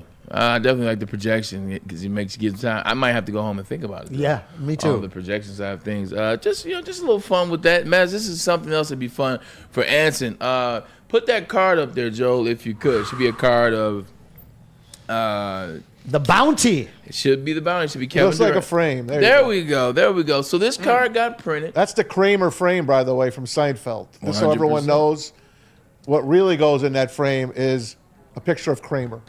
So let me explain to you guys at home how this works. This card cannot be pulled out of a pack. I was going to set it up. You can't buy this pack at a retail outlet. What Topps and Panini have done, this is a Topps card, is what they have is called Topps Instant, or Panini Instant. I forget. Topps Now is what they call it.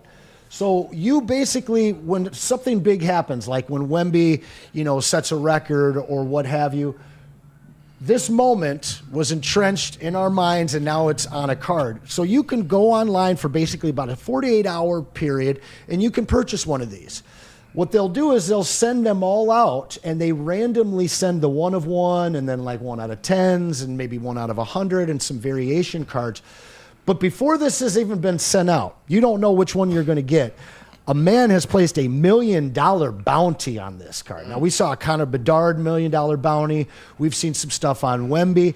But this card right here. Explain to the people that may not know what a bounty is on a card. Great question, Ray. So basically, if you hit this card, when you buy this online and in a week or 3 when it shows up, and you pull this one out of the mailbox, your life has changed. Pretty much. There's a large collector, I believe it's Blez Cards, that is offering $1 million for this card the moment you have it. Same thing for the gold 1 of 1 Connor Bedard card.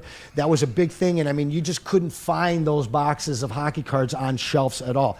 This is different. There's really no way. Like, they have CT scanners now where they're scanning packs and you can see who's in there. Hobby's really changing quickly as it's growing even more quickly. This is something that is just basically doled out by some people at the Topps factory. Nobody knows who it's getting. And it'll probably end up in the hands of somebody that either buys 1,000 of these or some lucky kid sitting, walking to his mailbox, and just his whole life is changed. And I thought that was pretty cool. I know you collect the cards. I mean, you're in the collecting space. I collected when I was younger. But it begged me to think of another question, the what-if question. You see these 3 guys right here, KD, LeBron James, Steph Curry. Steph Curry and LeBron alone, arguably the greatest influence of the last 30 years in basketball. Steph took games to the new height. You saw it at the Olympics. This card is going to be worth a lot. It's a great card. Future, though. Looking in the future, as you like to do, who will be the 3 on this card in 20 years or maybe 15 years, or who will be the next wave of a card that's currently in the NBA that will have this kind of effect?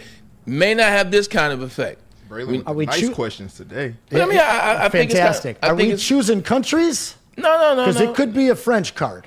Yeah, it's going to be Victor's going to be on it. He's definitely going to be on it. I was thinking NBA, but I guess it will be Well, Ant-Man will be on a card. 100%. That's for certain. So Victor and Ant-Man.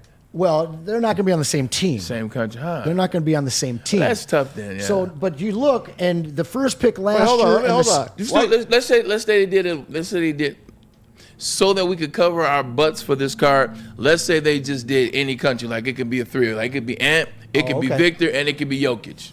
Interesting. Like, it can be. If you play in the NBA and you're French, but you've played in the United States for 20 years. Can't you decide to go play for the U.S.? Joel Embiid. That's what I'm saying. Joel Embiid had a chance to play for 3 countries. So they could be on the same card. Wemby would never do it. Wemby's never leaving that. Did you see him after that game? Yeah, he was crying. He had an opportunity to do something he'll never have an opportunity to do again, and that's win a gold medal in front of your home country. Yeah, that's because he just started out here in the U.S. Maybe he'll fall in love with it. I don't think so. That guy, everything that I've followed in Wemby, he is a Joel has no devout connection Frenchman. to his country. Just like the guys that play for their country, like they're dialed in. Like they come to America to play the game, but they don't attend school here. Like they're not, this is. What would have Embiid meant to that French team? Joel went to school here. You saw what? He could have played with the French and then an African team. I'm not quite remembering exactly which one it was, but what would he have meant to the French, Embiid? Scary. Yeah, 100%. Who is the third guy on this card, though? That's going to be fantastic. Wilson 1 on chat says Cade, Wemby, and Ant-Man. Oh, man, I love that. I hope you're right, my friend. Really hope you're right about that. Yeah, no comment. No. It's just tough because there's such a crapshoot now with the draft. such a crapshoot now because players don't go to college and play those 3 years or play those 2 years, or they're coming out like phenoms. It's tough to see. Like, you could see who was going to be what back in, 10 years ago, 15 years ago, 20 years ago. Guys coming out top 5, you knew what they were going to be. You knew that they were going to have staying power. You knew they were going to have some celebrity power, some, maybe Hall of Fame power. Now, from picks 2 through, it's a crapshoot. Yeah. It's like I don't know. He was the best of what we saw, but we don't. It's tough to pick. So that's why I try to go the whole country around. I think Wemby, Ant-Man, but then who? Because Jokic is old too. Realistically, he won't be. If you're talking 15 years, if you're talking 10, 15 years from now, how about a full USA card? Ant-Man, your guy SGA, Shai Gilgeous-Alexander, okay, and our own 7+ do-it-all guy in Chet Holmgren. In 4 years, Canada. What's that? Shai is from Canada. Oh, you're right. Yeah, you're right. I keep forgetting that. You might be right once in a while. When you said Canada was going to win the gold, maybe they will with him. I mean, he had a great series, but he played. But Jamal Murray, woo. Yeah, Jamal Murray was regular season. Jamal Murray. Yes, he was. He was no Jokic. Yes, he was. He was regular season. Yeah, I think Chet is over the next 4 years is going to blossom into one of the top 5 players in the NBA. I wanted him to be a Piston. Oh man, you and me both. Got to clarify. I wanted him to be a Piston. I didn't think we had a crack at it. I think we had 5 when Chet in Chet's draft. Or 4. No, we had 4 in Chet's draft. Oh, we did have 5. 5 back to back. Yep. 5 back. Man. Because he was in the Apollo draft. Because I really wanted Paolo Banchero. That's who I thought he was going to slip, and then everybody realized how good he was. No, I think the Magic just pulled a okey doke. I think that's all that was. I'll tell you what, Paolo's that third name. Paolo is maybe that third name. I was gonna say more so like Ant, Paolo, and really a dark horse candidate. What about Tyrese Halliburton? I was gonna say even darker than that. Cam Whitmore, man. I think Cam Whitmore is gonna be a top 5 player in this league. You do, huh? Yeah. You got a lot of guys ahead of him, man. You got a lot of guys ahead of him. Jalen Brunson. That'd be fun. Definitely. How about Brown finally? Who? Jalen Brown. Oh, hey, I forgot about Tatum. Yeah. Oh yeah. I forgot about Tatum. No, you didn't. He got a raw deal, man. Steve Kerr forget. Yeah, he did. For all the stuff I crack jokes about, like when you win the championship, you deserve to play unless you were hurt. Like my girl is of the conspiracy mind that he's hurt. Maz, what's going on? Baez just hit a 2-run homer in the bottom of the 8th. Who? Off of Andres Munoz, the best closer in the American League. Javi Baez? Javi Baez. Baez has struck. To go up 2-1. Got to hit that ball 2-1 every once in a while. Well, sun shines on the dog's butt twice a day. Man. They brought White their man closer can't jump in. right there. They brought their closer in with 2 outs in the 8th to get a 4-out save, and he is unhittable. This guy. Apparently, and freaking Javi Baez swung at a ball that was like 10 feet away. He didn't mean to hit it. It was. And then the guy came in, and I think it was an accidental hit. Hell yeah, it was anyway, he hit a 2-run homer, 2-1 right now, Tigers. Javi Baez out there making accidents, but you know what? Sometimes it's better to be lucky than good. Let's take a quick commercial break. Let's let Maz calm down from the excitement that is Javi Baez and Detroit Tigers. We'll come back and we will get. Is that helping the parlay though? Let's get a message from. No, it doesn't. That's right. Join Flannel Sam, Kool-Aid, Broder, Kenny G, and Jeremy JB every Monday through Friday, 8 to 10 a.m. mornings right here on Detroit's #1 sports station, Woodward Sports, as they break down all things sports for your morning show. Again, 8 to 10 a.m. Monday through Friday right here on Detroit's #1 sports station, and that is Woodward Sports. Also, right now is the perfect time for you to pick up some of that new Detroit sports merch and Detroit sports wearables. Head to shop.woodwardsports.com right now and load up on them Boot-Em Kids, t-shirts, and all the other great Detroit sports wearables that's guaranteed to turn heads. Head to shop.woodwardsports.com right now and load up. We'll be right back. The countdown to kickoff is here. Your Detroit Lions are ready for another season of grit. Woodward Sports is your #1 destination for all breaking news and Lions coverage. We are Detroit's #1 sports network. We are Woodward Sports. Braylon Edwards here, Premier Pet Supply. Man, just looking around, who's got it better than pets?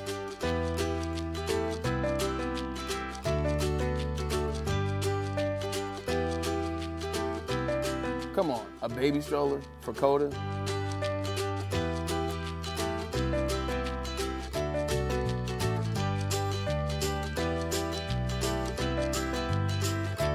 A chef for Lola, really?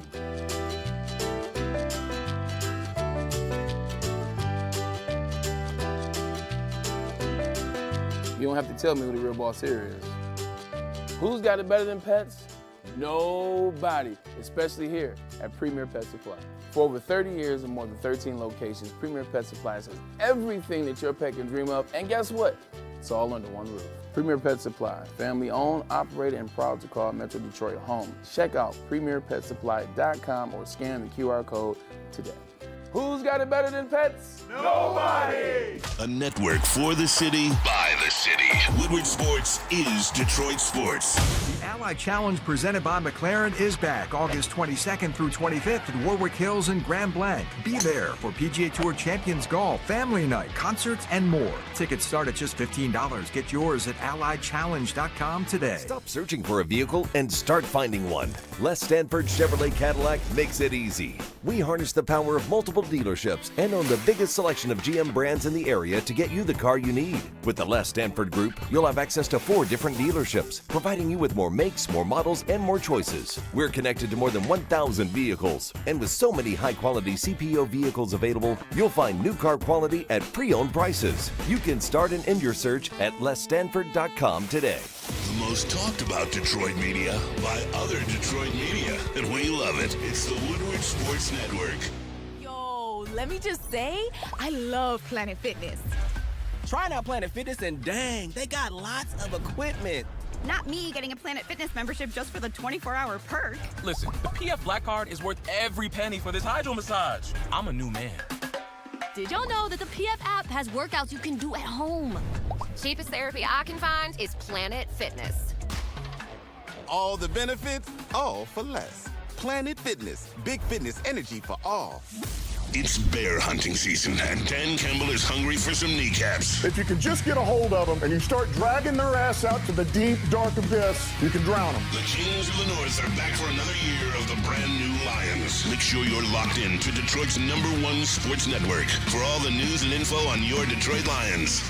Woodward Sports, let's go. Soroki's Crispy Chicken and Pizza is taking over in Michigan, and also the Nashville Hot is back for a limited time only. That is the pizza, the tenders, the fries, and the chicken tenders sandwich. If that's not your speed, then they do have fresh salads. They do have fresh sides. The fresh sides are what you go there for as well. And then they do have the honey biscuits, and that's where the money is. The money is on the honey biscuits and the crispy chicken. You put that together, you got yourself a heck of a combo. Come enjoy this delicious heat at Soroki's. Welcome back. Ermanni Networks with Maz. My man Anson was filling in as you still see this 1-of-1 card in which there's $1 million bounty already on. It is Thursday, which means outside Top 10 Thursdays, it's a Dr. Pierce Thursday. Dr. Jeff Pierce is in studio with us. We are honored. Michigan Sports and Spine. Doc, what's the word? You know what? We always say we won't have any. We try to find injuries to talk about. We get to talking about golf and we get to talk about other things. Well, boy, oh boy, there are a lot of injuries to talk about today. My friend, how are you doing? Good. How are you all? I love your passion on that read for Soroki's. Well, you know, people spend money with us. We want them to feel good. We want to let them know that we are reading their reads with honest passion. Not cutting you off. Just a credit to you. Whatever you do, you have passion for it. I appreciate and people that. People don't know that about you. You know, you're Braylon Edwards, big U of M guy, but there's a lot of passion behind you. I just got to do a shout out for you. True story. You know what? Thank you. Sometimes you got to slow down in life and receive compliments. Thank you, sir. You're welcome. Appreciate that. Lions, slew of injuries now. We got Jahmyr Gibbs in the hamstring. We have Terry Arnold, rookie, first-round pick. He has the pec. Ennis Rakestraw has a foot. Want to focus on Gibbs right now. We know it's a hamstring. It's not an ACL. It's not a meniscus tear, contrary to popular belief. It's a hamstring. Hamstrings can be tricky, though, Doc. Talk about why hamstrings can be tricky. Well, I know you've probably had them in the past. Yeah, 100%. I mean, the hamstring, we kind of just group it in as a big muscle, right? It's all in the back of the leg. It's something that's back there, but it's made up of multiple muscles, multiple ligaments. And people are like, oh, it's a hamstring injury. Well, this guy came back in 2 weeks, and this other guy's out 7 weeks type of thing. It's because of the location. It's the amount of muscle. It's the amount of involvement. Is it close to the attachment, meaning where it inserts by the bone, down by the knee or up by the buttocks? All those are major factors. If it's a mid-belly, the bigger muscle, there's 3 different muscles. If it's in the bigger muscle, they usually heal better because you got that other parts of the muscle that can take over. When it's the smaller one of the muscles and that's involved, it just tweaks you a little bit more. So it's like the size, the location is huge. So, and a lot of times we can, wrap it, do some secret sauce, do some injections and things like that. But if it's up near the bone, it lasts longer. So it's more involved. So kind of simplify things. For him, I think hopefully it's more of a mid-belly. I know he had an injury last year. I think it's similar. Is it a re-injury? Did he spend enough time on the off-season kind of healing it? I brought up that we can do a musculoskeletal ultrasound. I'm sure he's done all the great imaging for it to really tease down where it's at or how much is involved. So that's why you asked the question, how do we know the difference? How do we know how long it's going to be? It's really the location, but it's also the player. He's the type of player that hamstring is very important because he's a dynamic, speedy guy. He'd be a lot of acceleration. Yeah, he's changing positions. He's got to be able to stop on a dime and change directions and take the brunt of a tackle and push through it type of thing. So he should be fine. I mean, the call to sit him down the rest of the preseason, have him ready, means that for the most part we're getting him ready for the real games. He's proven himself. He's gritty. He's got a lot of gut, a lot of heart. He's going to play through a lot. So I think we get him as healed up as possible and ready to play for, first game. Yeah, you're right. You talk about those lower hamstring injuries. The mid was the mid-belly, and then the high hammy. I had a mid-belly when I played in the NFL, and that thing never seemed to go away. I seemed to always have to do maintenance on it. The Lions are going to have to do maintenance on Jahmyr Gibbs during the season. How do they keep him in best form? Like how does that look in terms of coming up with a treatment plan, practice plan for him to be in best form for the season? Because those hamstrings are very fickle. I mean, you're right. I mean, mid-belly, to be honest, is usually the easier ones to treat. You had a nagging, did it get finished? A lot of times, it's such a powerful muscle, especially in football players, hockey players, things like that. You probably wrapped it. You did the big ace wrap. You pulled, the compression to warm up, got it hot. You got to warm it up. You got to stretch it out. But now, there's new science, our biologics. We can drop a little biologics in there that will help that healing, advance the natural healing of the body. A lot of times we don't finish it, right? So you're talking about maintenance. I think right now the focus for him is to get that healed as much as possible up to, that 80, 90% with no pain. But for that explosiveness, you don't want him to step off at all.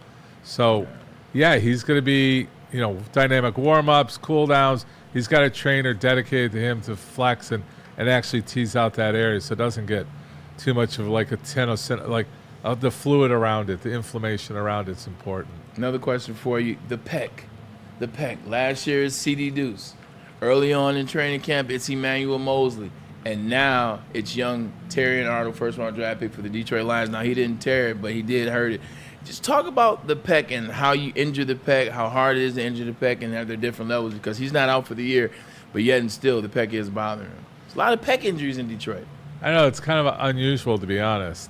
I don't know what they're doing. A lot of times we need to maybe look at the training, the way they're training, the way they're lifting. So the pec muscle, just so everybody knows, it's not just one big muscle. We call it the beauty muscles. There's 3 muscles in there also. So you're looking at different attachments. It all kind of comes up to the collarbone and up into the shoulder, but it also goes, covers your chest bones. They're hard to hurt. They're really, it's hard to tear one of those. You're either overextended or you're out wide where you put your body at a disadvantage and you get a tear. A lot of times when I hear about pec muscles, we look for things like what are they supplementing with, because some of these supplements will make you brittle, will make that muscle a little bit more brittle. I said it before, a lot of my bodybuilders I have problems with because they are supplementing for size, and then they go, it's not usually in their actual workout, it's usually when they're getting ready to work out, like the way they lift up the barbell or things like that. With this, it wasn't the case. It probably was more of an extension of the arm, and is it that unfortunate? I mean, we've had 3 in a year. It isn't. I don't know if another team's had 1, but I don't know. We got to look at that stack if anybody can pull it. But I think 3 injuries for us and the young. I don't have an explanation. They're hard muscles to tear. Granted, his isn't tear. He's injured. We may be doing the same thing for him, is sitting him down. He's got a tweak. Let's call it a tweak. Yeah. And then we're going to be overly cautious with him because of the other 2 injuries. We just get a little gun shy, which I'm hoping that's all it is for the Lions. Okay. Doc, I got 3 questions for you today. First, we're going to stick with the Lions and the rookies. Guy named Christian Mahogany, who was rated in the top 100 football college prospects, slipped until the very last pick of the 6th round for the Detroit Lions. He had an ACL injury in 2022, but what they say that held him back the most in where he slipped in the draft was the fact that one of his legs is a lot longer than the other leg. This is new to me. This isn't a common football injury that we hear about. In fact, it's a birth defect or whatever you want to call it. Have you encountered this type of thing before? Is this something that holds athletes back? Because we have not seen Mahogany in a uniform yet. He's only been in street clothes so far. So when you talk about a big leg discrepancy, it's not like inches. It's not like, it's nothing like, where it's a larger size, we'll keep it to football. But it's millimeters, right? So millimeters will throw you off, or centimeters for all us, non-metric people. But it will throw off the mechanics. But if this person has developed through his career, his body's already adjusted. So the ACL injury, did they put in an extra millimeter or shorten him an extra millimeter? I don't know. Sometimes that does happen with fractures and things like that. We usually can compensate. It's not major leg length discrepancy because he probably wouldn't have got to the level he is. It's probably minimal that's now been exaggerated since the surgery, and we're looking at it. I mean, a lot of times you can do inserts in the shoe up to a certain amount, and then you can do an external insert outside the shoe just to balance. And why do we want to balance? Again, I give the example of the car going down the road. When one tire is a little bit lower out of alignment, you're still going to get to your location, but you're not going to get there as efficient. So with that, it plays a major role. It's all about the mechanics. These are sharpened athletes. They have to be perfect specimens. We just got through the Olympics. You're talking about milliseconds of time making a difference. Your mechanics make a difference. Leg length discrepancies make a difference in your mechanics and your speed. But, you compensate. A lot of guys compensate. Like, I remember, we talk about flat feet, not to switch the subject, but I'm going to switch it for a second. Flat feet, you're not fast with flat, no arches. Nope. I had a guy on our arena football team. He was the worst set of feet ever. No inserts, no nothing, but he was quick as heck. Even like Jordan, he's bow-legged. I mean, there's different mechanics that these guys are. Bow-legged people were fast, though. That was the rumor in the hood when I grew up. Hey, if you're bow-legged, you can run. If you're bow-legged, you can run and jump. And my Lions, you can jump and run. You can ask me. I know the answer. I've never heard that one. Obviously, I'm just saying. No, it's true. It's a different. There's vectors. There's vectors of speed. We, not to get into the physics of it, but there's certain angles from your ankle to your knee to your hip that promotes efficiency. We want certain angles to be there. A flat foot will kind of bring it in, which bows your knee out, but then takes more pressure on your hip. So it kind of switches it off. So we're always looking for the perfect specimen, but then a handful fall through the cracks that are also, they accelerate at that level. But then you look at their hips, they wear a little bit differently, but that's later in their life. So we can expect Jordan to have some hip issues later on, it sounds like. Probably. Now, earlier in our first hour, we were made aware that professional athletes sometimes lie about how they got injured.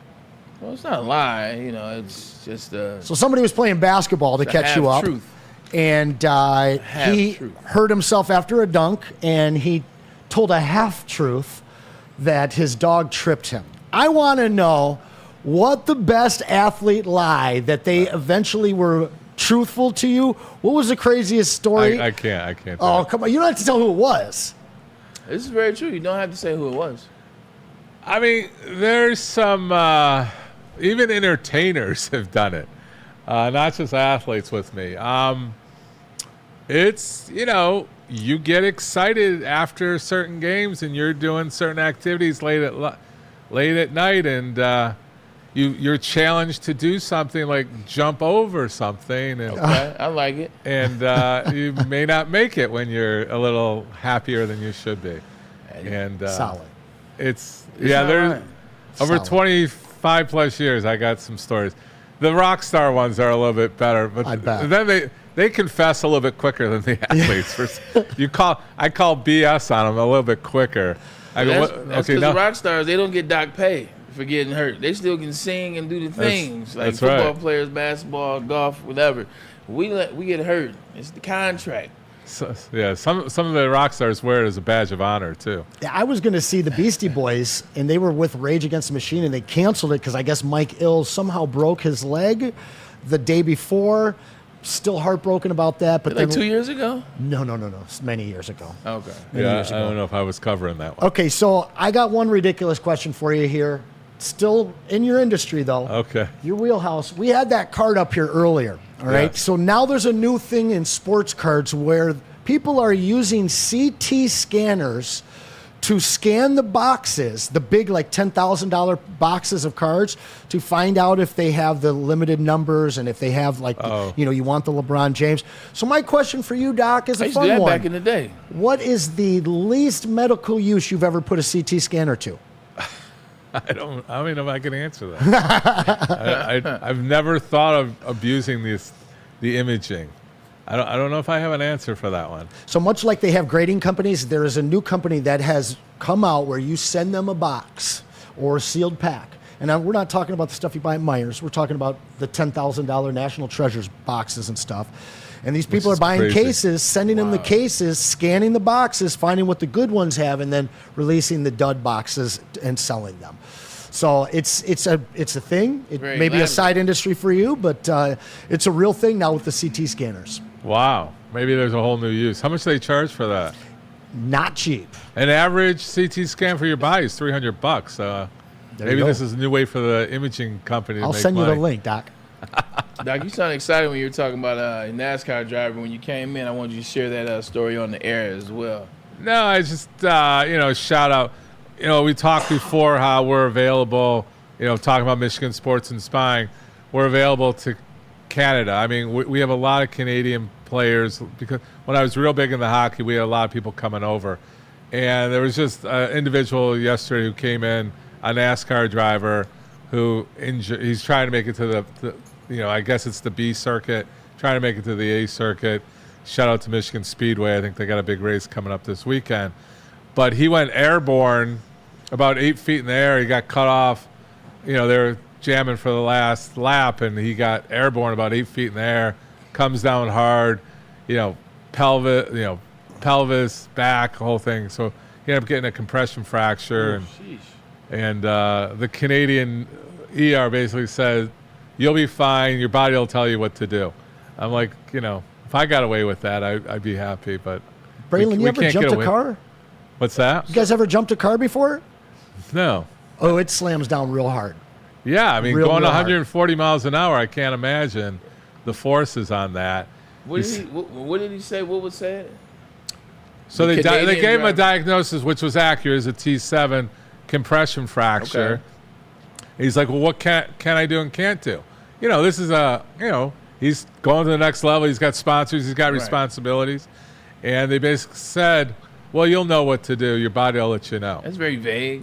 Very vague. Otherwise, he's like, I had to come, Canadian medicine not the best, huh? Huh? Canadian medicine not the best, huh? No. I mean, it's okay. We can say these things. I mean, we got Canadian viewers. I mean, they know. I mean, they're welcome to come to us. I mean, we cater to Canada since we're so close to Windsor. We have the imaging. We have everything all set up for Canada to do that. Obviously as a cash pay, but he was getting that he didn't get the right advice. Within 10 minutes, he felt a lot more comfortable what he can and can't do. Can I get back in the car? What do I do? And we gave him I believe very good guidance. So one more thing with JJ. All right, good talk about it. JJ McCarthy. You talking about JJ McCarthy? Yeah, so came out that he had a torn ACL. We thought it was a meniscus at first. Oh. Turns out that because that's what they said when it first came out. Said it was a meniscus. ACL issue. Is it ACL? Oh. Yeah, I want to get that confirmed. Is that confirmed? Not to my knowledge. I thought when he came out, he's out for the season. When it came out yesterday, it was a meniscus that I thought he should be back within 6 weeks to 3 months. Meniscus can't keep you out for a whole season. A complete tear of ACL? Oh, MCL. Medial collateral ligament? Medial collateral? Meniscus. But even a complete tear of the meniscus is like 8 weeks. Yeah. It's like 8 weeks. They're saying he's out for the season. So is this... We don't know the information, right? So let's say it is a meniscus, and let's say it's the worst type of meniscus, and we're guessing, we're speculating. Would this be the Minnesota Vikings just keeping him back because they don't want to have to go through 8 weeks of surgery, rehab, physical therapy, getting back on the field, and then, oh, by the way, he's a rookie playing? This is just them shutting it down, right? It sounds like them shutting it down because it doesn't make sense. A meniscal injury, repair or not, it's not a season ending. 2 months? Yeah, I mean, you can go. I mean, we always say 6 months, right, because of physiological healing. But usually with a meniscal injury, even if it was repaired, which means they would stitch it up as much as possible and remove the fragments, the fraying of the ligament, but something's not adding up to the information. There's got to be either more going on or, like you said, let's just, this is a bad injury at the beginning. You got a lot of potential. You maybe or maybe we're not playing this year. Let's get you healthy for next year. So I don't know exactly. And this comes from Pete. This is appreciate you, Pete. This is via Adam Schefter. Surgery on JJ McCarthy's torn meniscus led by Vikings team physician Dr. Chris Larson. Interesting. He chose to stick in Minnesota. Many people go outside the team, and we know a lot of places they go. So very interesting, Minnesota. I've never heard about their medical team, but he chose to stay in town. Chris Larson at Twin Cities Orthopedics in Eagan. The procedure did reveal a repair was necessary in McCarthy's 2024 season. Right. And I'm I still read that. I saw the same thing. And ACL. I came back after. I got a question. How does he not go to the University of Michigan for that? I didn't go to Michigan either, so I mean. Michigan. No, you didn't. I wouldn't know. Is it? No, there's a handful of guys. Fortunately, unfortunately, it's probably more through the agents. They have connections to their agents where they're the accepted group. Usually this guy could be Mayo Clinic too, but Mayo Clinic sports medicine is they're good. I mean, if it's a simple meniscus, it should be a simple meniscal repair. Right. That doesn't put you out for the season. So I don't know. I would wait for an update on that or more details. All right, Doc, let me get one quick commercial break in. I got a message from the Boys and Girls Club of Southeastern Michigan. I do believe that's the read we're looking for. Join the best youth football league in Metro Detroit, the Boys and Girls Club of Southeastern Michigan's 3C Sports League. Gotta get the kids out the house. Put the youth back in youth sports, ages 5 to 14. That's what we're talking about. Whether it's cheer, whether it's football, you come on out. 4 cities in the mix: Detroit, Belleville, Highland Park, and East Point. Register for football or cheer at bgcsm.org. Remember, all coaches are trained and certified, and they go background searches, so you don't have to worry. Your kid will be in good hands. Put the youth back in youth sports. Off with the legends of like Darren McCarty, Kirk Gibson, Calvin Johnson, or the greatest of them all, Braylon Edwards. It's the Randy Wise Celebrity Golf Tour. Register today, and you can play like a VIP. Go to woodwardsports.com or scan the QR code right there above my head. And when it comes to your next car or truck, make the wise decision. Randy Wise Automotive. It's bear hunting season, and Dan Campbell is hungry for some kneecaps. If you can just get a hold of them and you start dragging their ass out to the deep, dark abyss, you can drown them. The Kings of the North are back for another year of the brand new Lions. Make sure you're locked in to Detroit's #1 sports network for all the news and info on your Detroit Lions. Woodward Sports. The countdown to kickoff is here. Your Detroit Lions are ready for another season of grit. Woodward Sports is your #1 destination for all breaking news and Lions coverage. We are Detroit's #1 sports network. We are Woodward Sports. Welcome back to Ermanni Networks with Maz. Last segment of the day, actually last couple minutes of the show. Anson Wells, always is great to be with you. Dr. Jeff Pierce still with us. Doc, what's coming up for you? Concert series still going on. I think I heard a name that I rather enjoy. Who's that? Childish Gambino, a.k.a. Donald Glover. Big fan of his work. I am becoming a fan of his work. Apparently, I was educated by my younger staff on who he is. It's typically how it happens, right? The young keep us in the know. Yeah. My staff? When's the concert? Childish Gambino at LCA sold out Saturday night. We're covering, we're helping out, we're helping their production team. Where's my tickets? I don't know. We can, if you're interested, Yeah, we'll talk after there. We were at Kenny Chesney last week at Ford Field. Kenny was great. I don't like concerts at Ford Field. It's fun time, but I don't like the acoustics. I don't like the music, and it seems too far when you're in the suites. Like I like suites more than front row. My girl likes front row, of course. I like suites. I like to be comfortable. I like to tune out of concerts if it's not good. Like, hey, look, I can go over here, sit on the couch. I can have some cocktails. Like I like the suite experience. I can use the bathroom. I don't need to walk all the way to the back where the locker room is. Like it's cool and all, but every time you get up, when you're front row, you gotta look at different people looking at you. I just like to do my own thing. I'm a suite type guy. Well, you live a different lifestyle. Oh, thank you. You do too. But I'm talking to. Well, yeah. I mean, I've worked in the industry since 2000. Yeah. I've earned a few privileges, but. What was nice, and just shout out, we love the Kenny Chesney production. They've always been great with my charity, always been donating, and I was able to get my kids there with their friends, and we had a great experience, the backstage and meeting, and got some time with Uncle Cracker, and Uncle Cracker. It was a great time. It's a great concert. It's just that energy is great, Ford Field. But you did mention the acoustics thing, which is always a problem.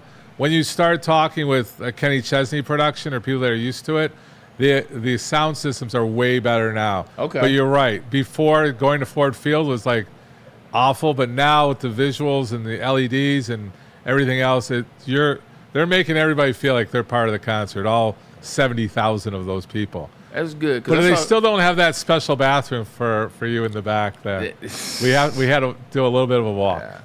Well, yeah, it's a long hike. It's just the acoustics for me. Like I went to a couple concerts back to back, so I gave it a test run. It wasn't one just concert. I think I went to Ed Sheeran, I went to Beyonce and Jay-Z, and then I went to Migos. Like so, I saw 3 different concerts, 3 different kinds of concerts.